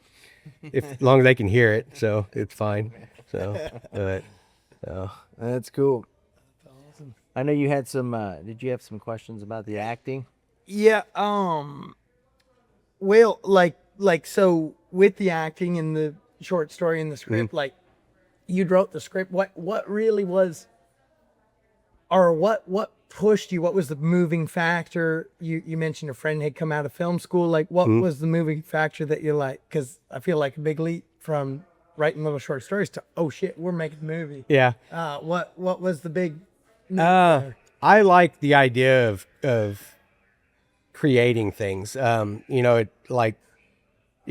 think naturally, I like, as far as being a writer, doing leather work, I like to create images, and the idea of taking a short story that I wrote, adapting it to a screenplay, and then bringing it to life on screen really intrigued me. Like, is this really possible?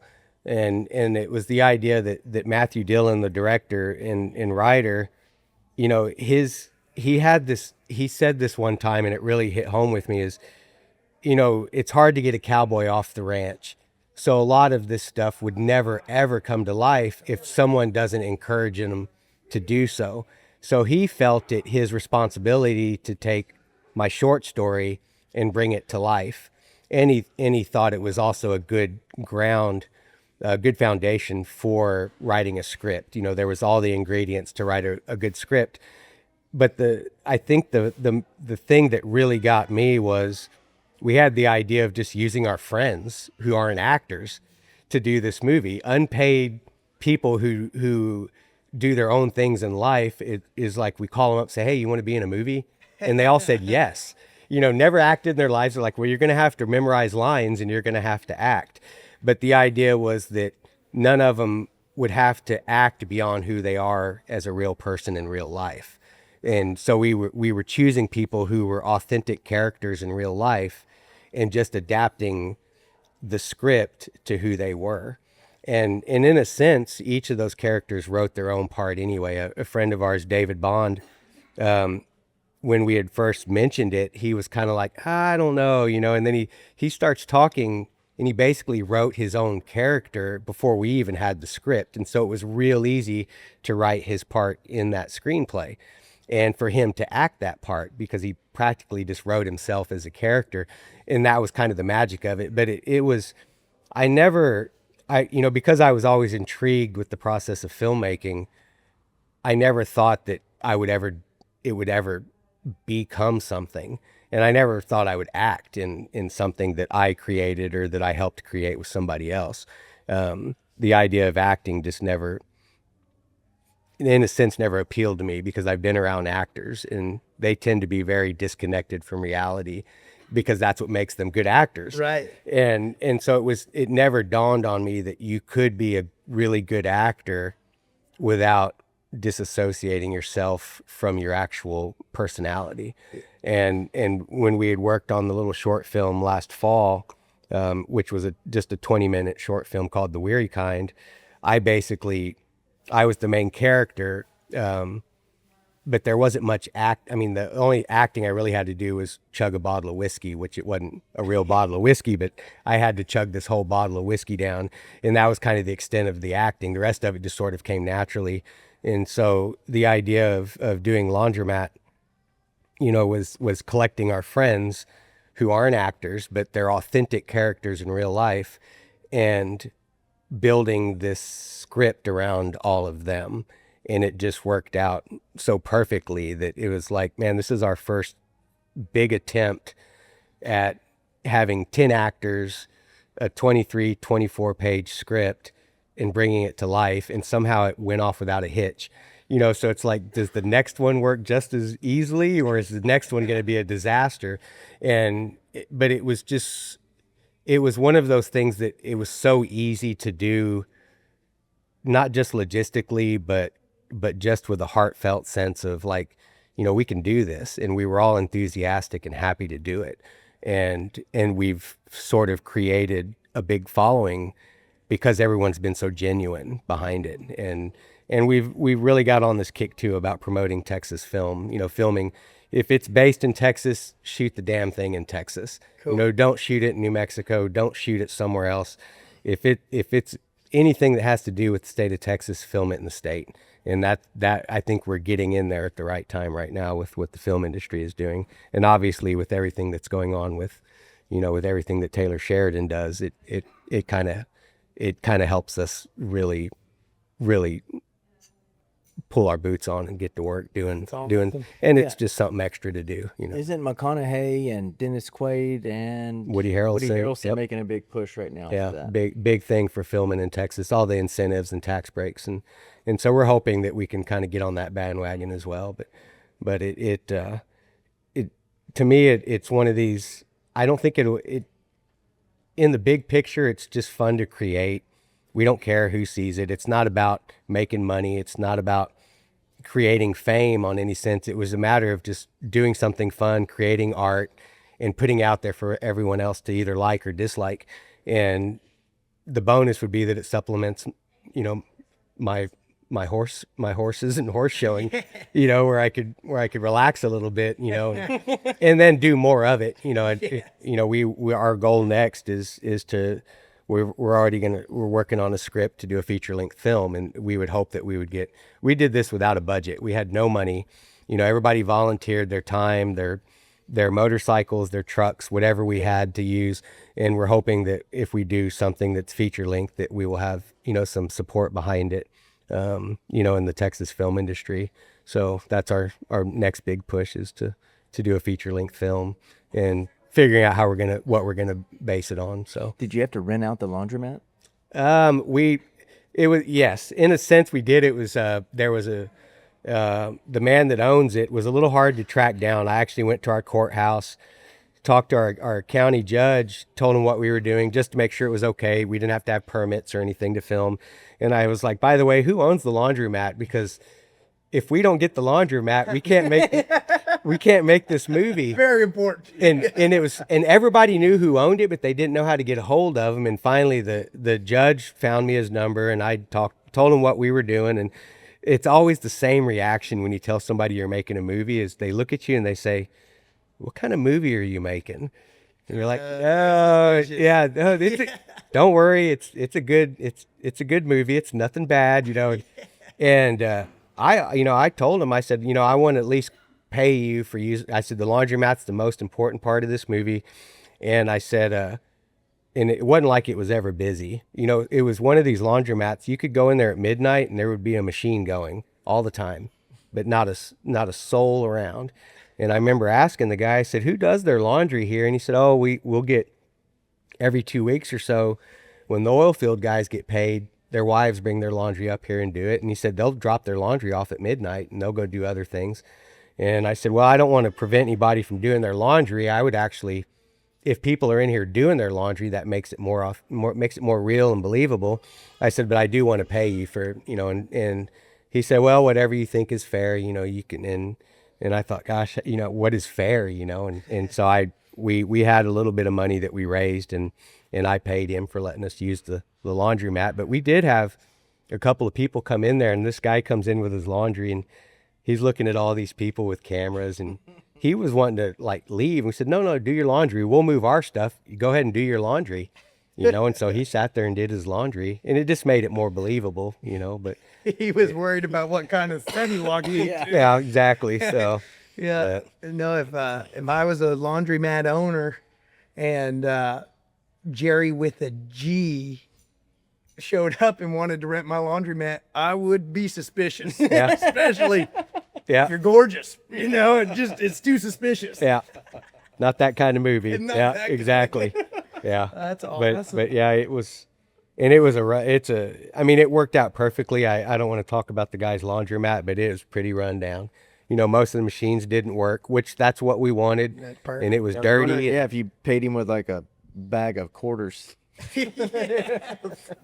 That would have been, and I almost wanted to ask him, like, what do you make in a day? But my guess would have been about $5, Right. Yeah. because it just wasn't operating at full capacity. But yeah, it was fun to see the town react. It's a tiny town, Yeah. and to see the newspaper lady, her office was right there by the laundromat, and she comes over that morning and she says, "What are y'all doing?" And I told her we were making a movie. And about 30 minutes later, it's on Facebook, on Instagram. So people in the town start slowly coming out. You see a car drive by, and then cars would keep driving by, and they'd have their phones. And I'm sure they thought we were filming, Landman, because that tends to be relevant right now. And to see, we were sitting there Saturday, and Matthew was shooting David on the porch of the laundromat, and we were all sitting in the shade, and we look across the street, and there's this married couple at the grocery store, and they had their phones, and the one girl in the movie acting, she finds it on Facebook Live. And so we're sitting there watching these people across the street filming us live on Facebook, and it becomes this big deal, small town, movie comes to town, and everybody was super excited to see, hoping they'd see a movie star, I guess, but it was just us, so we didn't want to disappoint them. But That's funny. Yeah. You kind of do have that Robert Duvall look. You Oh. pulled that off, man. I might actually be taller than him. So, Oh, that's good stuff, man. I saw a quote on your Instagram. I thought it was pretty neat. You said, "The paradox of a horseman. We ask our horses to risk their lives and selfishly ask them at the same time to protect ours." It's pretty cowboy. That was Cowboy AF, man. that was I wrote that after we shot a Tecovas commercial out in Marfa, and it was I have my 3-year-old, actually my snaffle bit prospect, which probably is not something you do with a snaffle bit prospect, is race a train. But we were shooting that Tecovas commercial, and I was going to have to be running alongside the Amtrak train. And that country out there, there's holes underneath that ground that you don't see. And just, so I had to run this horse flat out next to the train, and I'm hoping that I don't hit one of these holes that's underground, and run this horse as fast as I could run him. And I remember that day we got out there, and we were kind of I didn't know what we were actually shooting that day. And so we were waiting. Of course, the train that day we were going to rehearse that was 4.5 or 5 hours late. So Oh, shit. you can't set your watch to the train anymore. It lets you down. But I remember we were driving this Can-Am buggy kind of along the tracks. And I remember asking the director, I said, "What do you want me to do again?" He said, "Oh, I want you to race this train." And I said, "Oh, like, you mean run alongside it?" And he said, "Yeah." He said, "You good with that?" And I said, "Yeah." I said, "That's fine." And he said, "Is your horse good with that?" And I said, "Well, I guess he's going to have to be, because I took my horses out there for that commercial." And he said, "You think 20 miles an hour is fast enough?" And I said, "Oh, that should be good." And so we kind of rehearsed. What I did is we kind of made 2 different sets of tracks to where they wanted to do a couple of different shots, and they would run alongside me with the camera on that buggy, and the train would be on my right hand side, and we'd run along the tracks. And I made these tracks going up and down so I could always just kind of focus. When I'd turn my horse loose, I could stay on those hoof tracks. And I remember doing that a couple times and hitting some of those holes. Yeah. And thinking, man, I could damn sure go ass over tea kettle and end up in a pretty good wreck, or I could break my horse's leg. And I thought, this is that paradox of how important is this? I want to do what's right for this director, but I want to do what's right for my horse. And I wasn't, obviously I don't want to break my neck doing this. And so that was this idea of like, I want to ask this horse for everything he has, but at the same time, I want him to stay upright and not get me killed. And I want this to be good for television.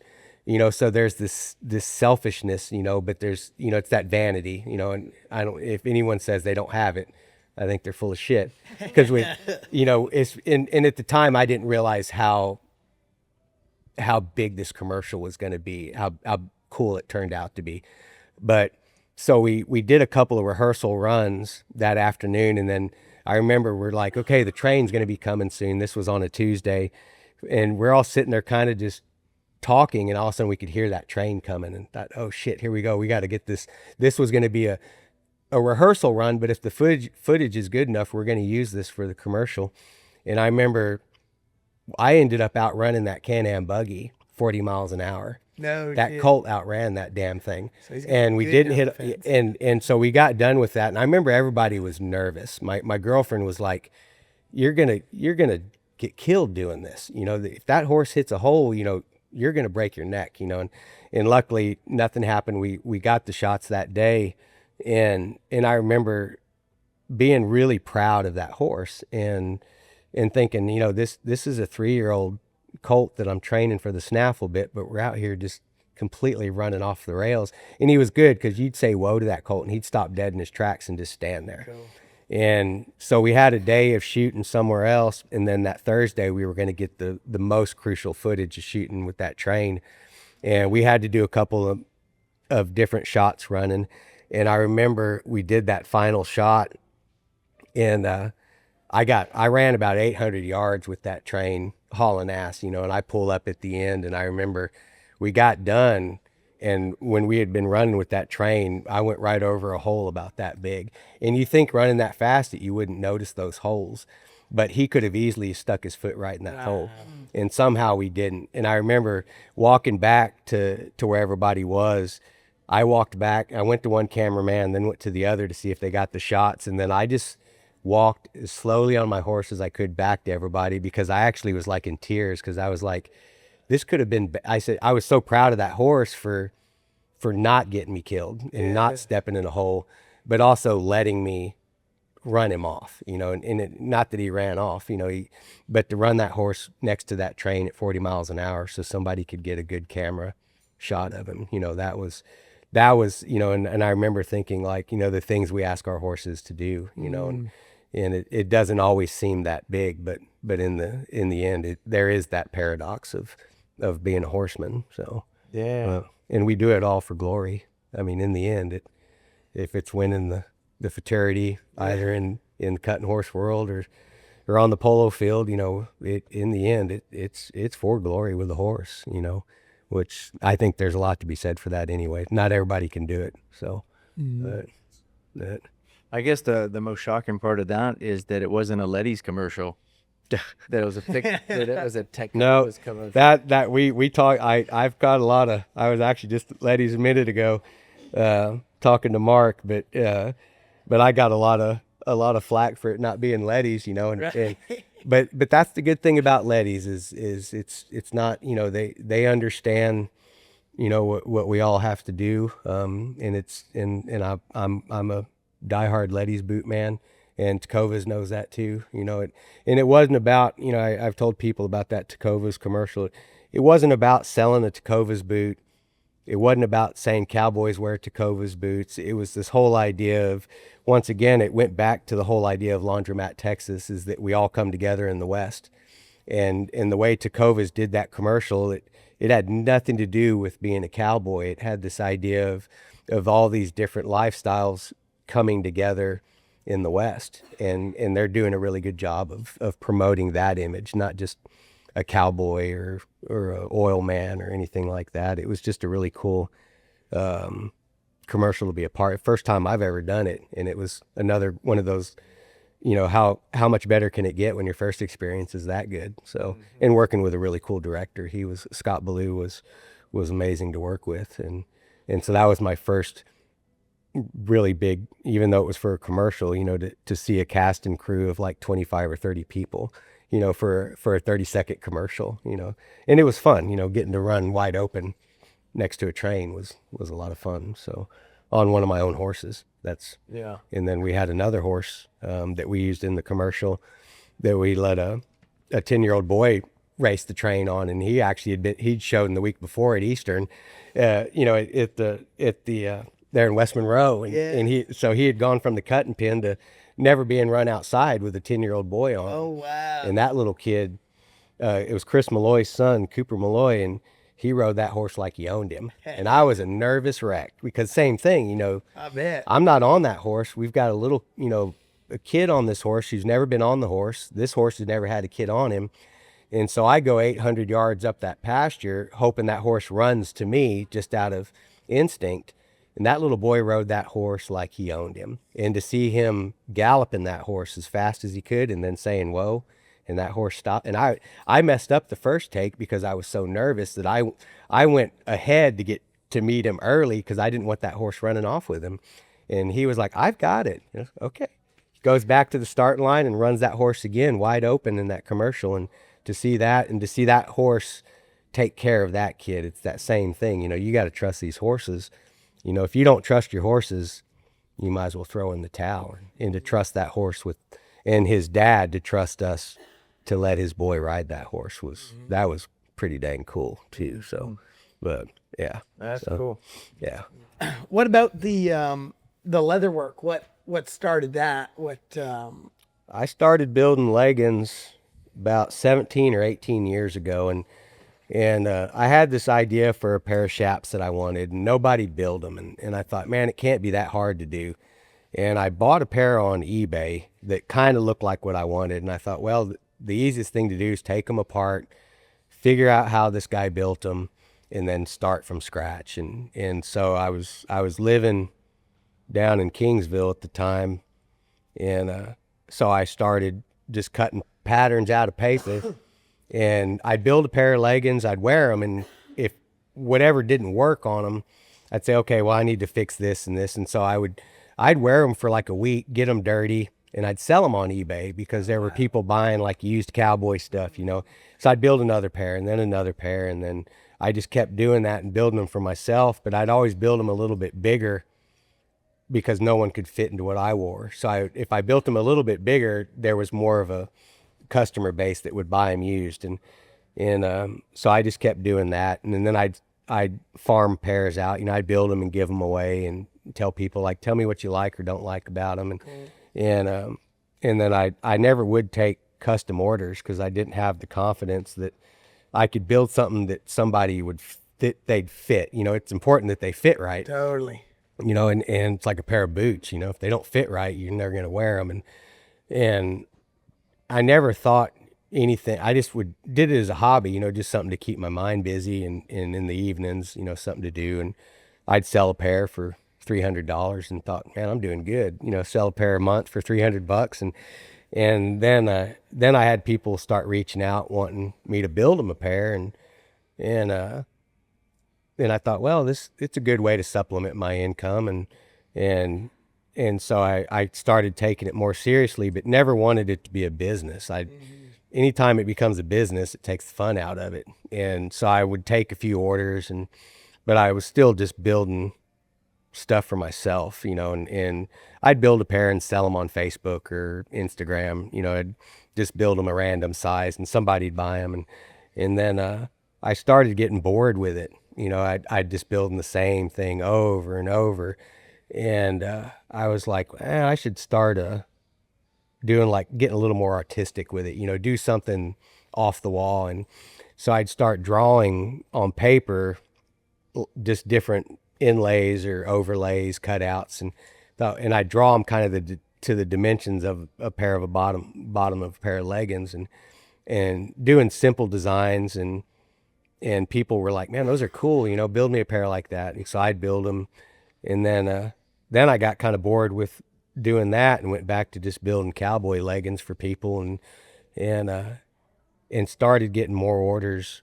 You know, I was one of those makers that I'd take every order somebody gave to me. I'd never say, oh, my books are closed. You know, if I had 300 names written down, there's what's 301 names, you know. But I'd always tell people, you know, I'm not going in order. You'll never get a pair. If I go down this list, and I would pick and choose because it kept me from getting burned out, you know. Totally. If somebody said, oh, can you build me a pair of hot pink, you know, and I didn't like what they wanted built, I'd say, I'll get to them. You know, I'd put them down on the list. And then I started not liking custom orders because you can't please. It's hard to please customers, and I just didn't. You know, it's one of those, you always get better work if they let you build what you want. Like when someone would say, "Hey, you build me what you would wear," I'd build them the next day. You know, and that was always the fun part. And so I built.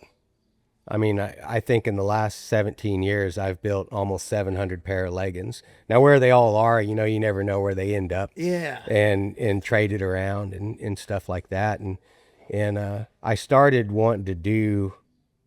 I wanted to get away from just building cowboy gear and more on the collector side of things, which shaps aren't necessarily cowboy collectibles unless they're antiques, but I wanted to start creating that category for shop builders, not just for me, but for anybody else, you know, that does it for a hobby. I was like, you know, I wanted to more or less set a different bar for what people were building, because anybody could build just a standard pair of cowboy leggings, but to build something artistic, I wanted to start pushing that envelope a little bit.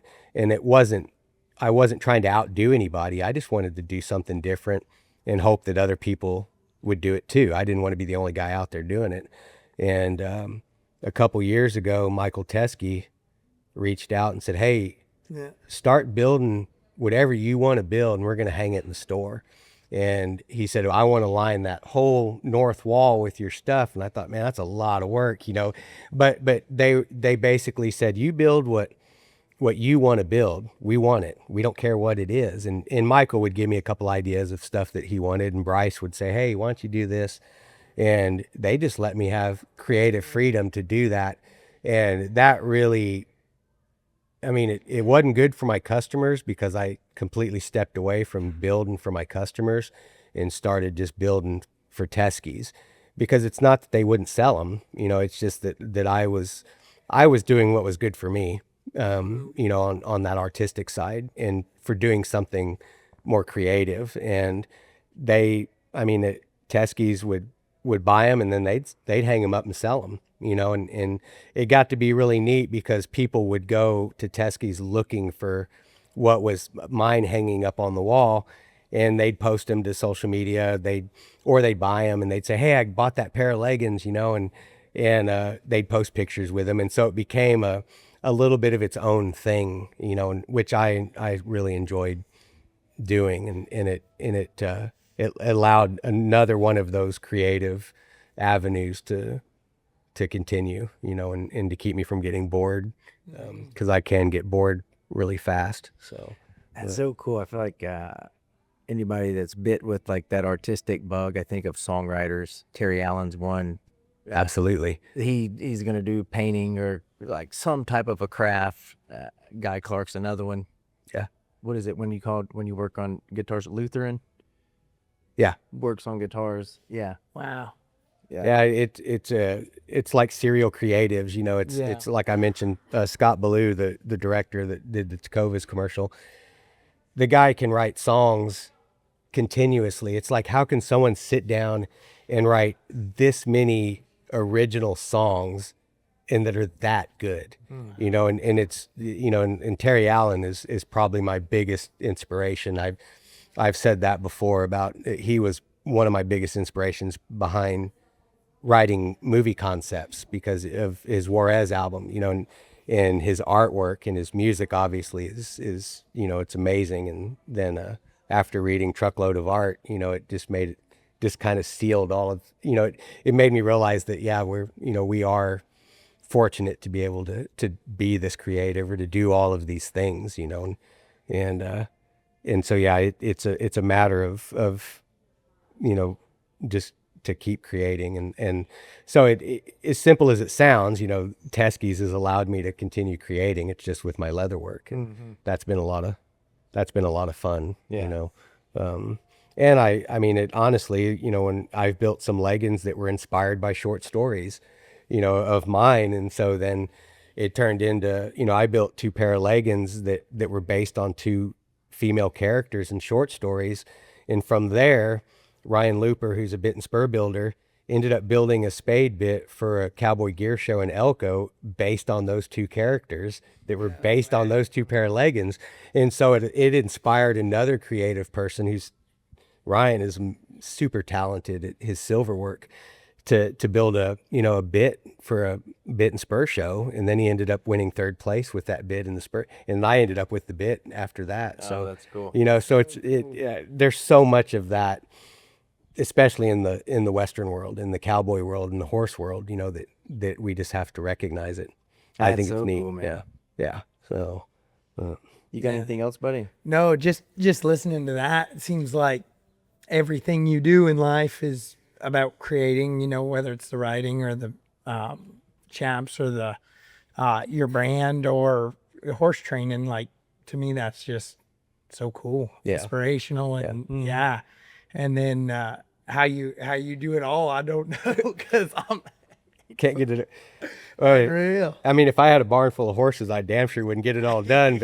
But I do think that the creative, it's with the horse training, and it's what I've always told people is for one, with horse training, we have to be creative, because we have to create scenarios or situations for those horses to get out of.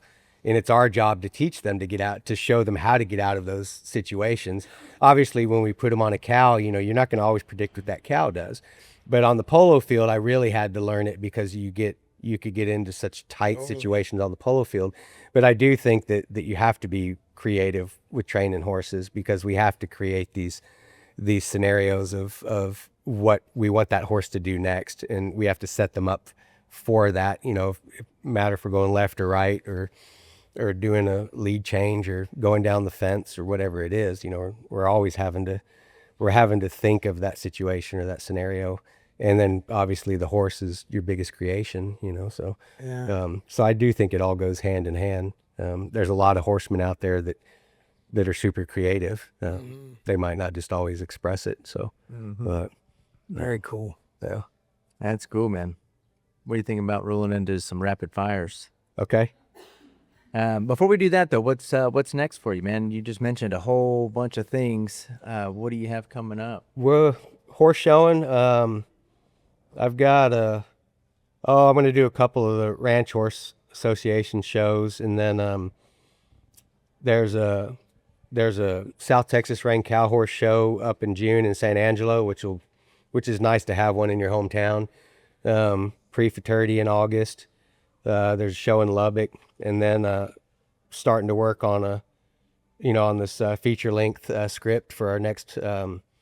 We're hoping we've got an idea of what we want to write about, and so we've got a couple of other guys that are gonna help us co-write it. So that's coming up, and then just leather shop shut down for a while. I've got lots going on, and it wouldn't be fair to try to get in the shop and do stuff that I can't finish. So it's mainly going to be the horses and script writing for now, and then hopefully in the next 6 months maybe start filming a feature length film. Fingers crossed, if we can get the right people involved. I would have to think that, I know I said we were going to roll into rapid fires, but I would have to think doing the leather work somehow inspires the writing, and the writing somehow inspires, like there's like those thoughts that go on, like They behind do. the scenes that create something for a They- different. They do, and that's the hard part about having to put one of those things aside. It's, I think about something as simple as I built a pair of leggings a couple years ago that had a pink pig on them. But the reason I did it is because it made me think of back in the day in San Antonio, they had the pig stand restaurants, and the sign was this pink pig. And it made me think of my grandpa going to the pig stand and having a pork chop sandwich, for breakfast or for lunch, but you would always get all these different people going into the pig stand. So there's always these ideas of somehow one does inspire the other. And so to have to set one aside, like I crave getting in the shop. I crave, buck stitching a pair of leggings together, but it's one of those things that right now it's just not possible. Would you to keep do. like a notebook there to write down the ideas as they I change? do. I keep a lot of, like, I've got a notepad that I do have notes scribbled into. And then, I mean, even last night I woke up and I was in my head, I was starting to write a scene for I don't know what movie it would go to, but I started writing the scene in my head. So I had to get up in the middle of the night, get my phone and write it down in notes, or I'd forget it, because it's amazing what you will forget when you wake up in the morning. And that's what I've always talked about, that 3 o'clock hour is, they say every artist wakes up at 3 a.m. and starts creating.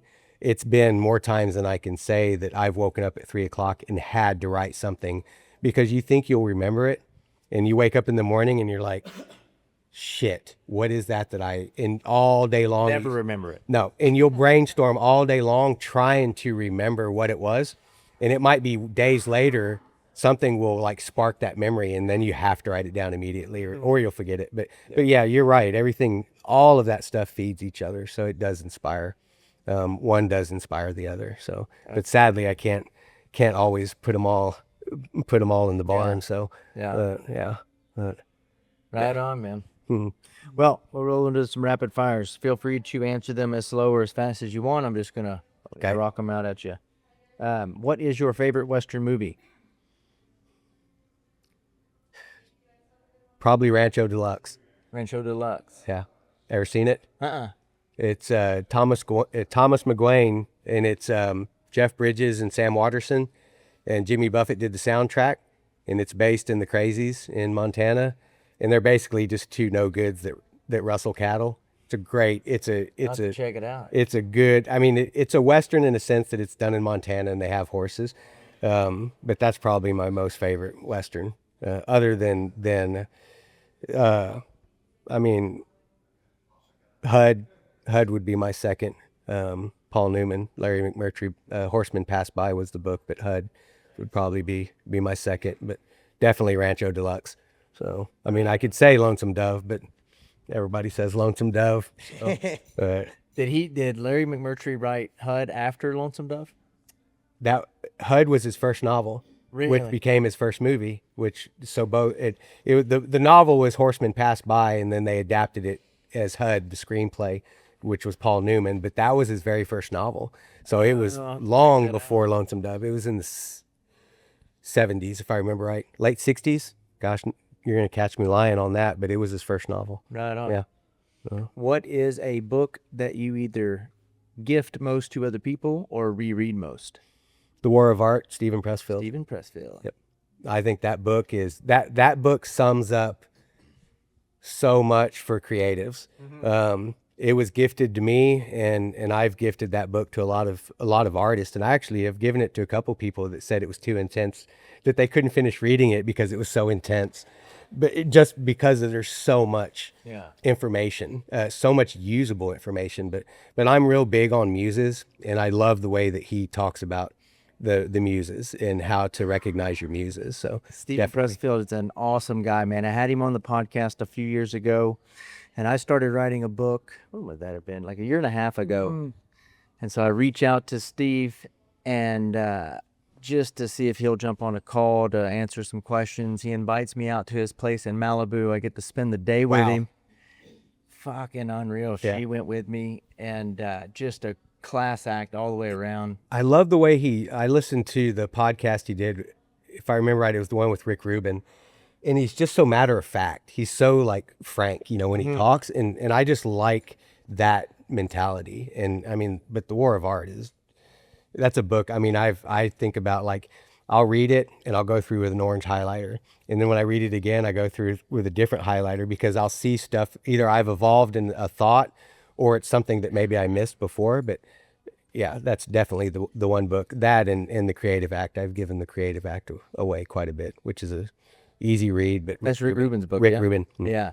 I think Steve's didn't sell a novel till he was like 50 or something crazy like that. Yeah. So there's definitely hope for all of us. Yeah. So that's so cool. That's cool to hear that answer. What is the last thing you Googled? What was the last thing I Googled? Gosh, I hardly Google anything. Actually, it was for my iPad, a keyboard for my iPad, because I have a laptop and I have an iPad, but it's hard to sit in bed and type on the iPad. And so I actually Googled, because I can't find I did that the other night at like midnight, trying to find a keypad. So nothing too exciting. So what is your what is the best investment you made in the last 6 months under $100? Best investment. A dictaphone for talking into instead of using my phone. Running like a tape recorder. Yeah, like a tape recorder. Yeah, but it's digital. I did, yeah. Sweet. And I got it, of all things, it was on Instagram, and on the shop now things on Instagram. Oh, they got you. Yeah, but it was, yeah, it got me, and it was cheap, but it was, I don't like hearing my own voice, but I don't like carrying my phone when I ride, and it was little tiny digital dictaphone, and I think it was like $35 or something. It was super cheap, but you basically just talk into it, and then you Been can. using it? No, I haven't used it. I haven't even opened the box yet. It's sitting in my office, but you can plug it into your laptop and it'll actually Like transcribe it? transcribe it like in your notes. Oh, that's awesome. And so, but no, I haven't opened the box yet. So, That's cool, though. yeah. And I still like writing, with a pen. It's still more magical to me, but that stuff's more convenient for those thoughts in your head. So, yeah. Yeah. I nerd out on like office supplies. What do you write with? What kind of pen?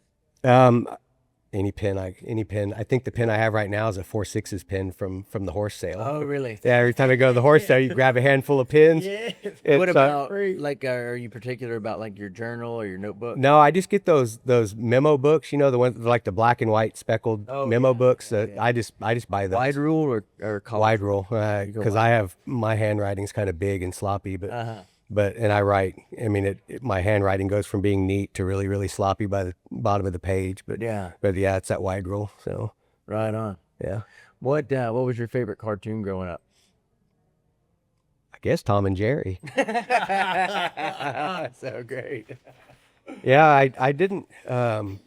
We didn't get to watch a lot of cartoons. Our parents didn't let us sit inside and watch cartoons, but did watch a lot of Tom and Jerry. And as I got older, it was Beavis and Butthead. Oh yeah, Beavis and Butthead. Yeah, but I wasn't a kid then, so. But yeah, Tom and Jerry. What was your worst job you've ever had? Worst job I ever had, I spent like 3 months working at Home Depot. And it was in the wintertime in Lexington, Kentucky, and it was too cold to ride, and I wasn't going down to Florida yet, and I was dating. This was before I was married to my wife, my ex-wife. But I went to Home Depot to get a job because they had a job where you'd go in at 4 a.m. and you'd be done by noon. And I thought, this is great, because then once I had horses to ride, I just leave there and go ride those horses. That was the worst job in the world, because I wasn't cut out for a 9-to-5 job. And the people I worked with knew nothing about horses, so you couldn't talk to them about horses. And it was just, it was miserable, but it was a real job. So anything that's a real job is a miserable job. But yeah, that was probably the worst job I ever had. So. Oh wow. Yeah. But If you could go to any time period for 1 week, when and where do you go? I would go, and there's something about the Dust Bowl era. There's just that. I write a lot of my stories. I kind of base loosely around that time period. There's just something about the desperation of that Dust Bowl era of having to be a survivor. It was a hard time, but it was also, that's when I've talked about, like in Laundromat, when I talk about, I wrote the one scene where the one character talks about killing jackrabbits, and I based that loosely on during the Dust Bowl time when they do those jackrabbit roundups, and they'd kill all the jackrabbits because they grazed on the same grass that the cows did. And there's just something about that time period that really intrigues me. Anywhere, I say the Dust Bowl era, but I think anywhere from the 1920s to right around the Great Depression. I don't know why. It's sort of outlaw too, that time period. You look back at Legends of the Fall, and it just reminds me of, you could still be somewhat of an outlaw back then and get away with it. Yeah. So it was acceptable. So, Right on. and there's just something that intrigues me about, somewhat of an outlaw being acceptable. So, Yeah. But yeah, that time period. That's cool. Yeah. What scares you? Heights. Heights. That's about it. Nothing much. Like You know- on top of buildings or like airplanes? No, top of build, and which is funny because I love windmills and I love working on windmills. But when I get to the top of a windmill, my knees start to buckle and I got to get back down. Shit, I bet. But yeah, I can remember going to the top of the Empire State Building and not being able to walk to the rail to look over the edge. Like my body physically wouldn't let me walk anymore. But as far as like when people ask like what scares you, I used to think like uncertainty, or like not knowing the next place you're going to go. People used to think that scares you, like what's your next move? What's your next job? And that never scared me, but heights, if I had to just say one thing that scared me, heights scares Do me. you fly? I do fly. Planes don't bother you? Planes don't bother me. Helicopters, I've been in like a little 22 or 44. That'll scare the shit out of me because those pilots, I think, like to scare you. But airplanes are like being in a big helicopter. When you're inside and you're safe, that stuff doesn't bother me. But even like going like up like even at the Drover, you step out on a balcony like on the 3rd floor. I can't hardly do it. So yeah, so heights definitely scares me. So Right on. Well, I've got one more for you. Did you work on any rapid fire since our last interview? Or I will next time. You're fired. I'm seeing that this is. he's thinking about that bloomer trailer. yeah, the Bloomer Bandito. Yep. Yeah, you're working on your next name, the name for your next podcast. Keep checking my phone. See if they hit me up yet. Yep. It'll ring. Yeah. It'll ring. If you had to come up with a rapid fire off the top of your head, what does the Bloomer Bandito got? Natalie, did you pass any bases, or what's the real story? That's fucking. What happened on that? I had trip? what happened? I had a feeling you would ask something like that. 'Cause you're I a bit can of a remember. heartbreaker. I can remember we were at a middle school basketball game, and of course we went under the bleachers and we were gonna kiss. What happened is she had chewing gum in her mouth, and of course Roadblock. when she went in to give me a kiss, the gum fell out and landed in her hair. And of course her instinct was she went like that to grab that gum, and all she did was just mash it into her hair. Well, then that was the end of. I never even got that Killed the kiss. moment. Yep, killed the moment. But yeah, somehow that's that was, and I can't remember if that was before or after. Bubblicious. Yeah. Yeah. That ruined it. So smacking on that gum and Smacking on that gum. Yeah. Wasn't meant to be. it wasn't meant to be. No, not at all. Ah, Bloomer Bandito. Yeah. Got one. Perfect question. Perfect question. So, Alrighty, man. Last question. If you could put a message on a billboard to get it out to millions of people, metaphorically speaking, what would your message say? there's always something to chase. I do, and that can mean a lot of things. For me, it means two things, and one is there's always more we can do. There's always something we could be chasing, but two is that we don't have to sit still. You know, that there's you know, if there's something that you want to do outside of what you do on a regular basis, you know, go for it.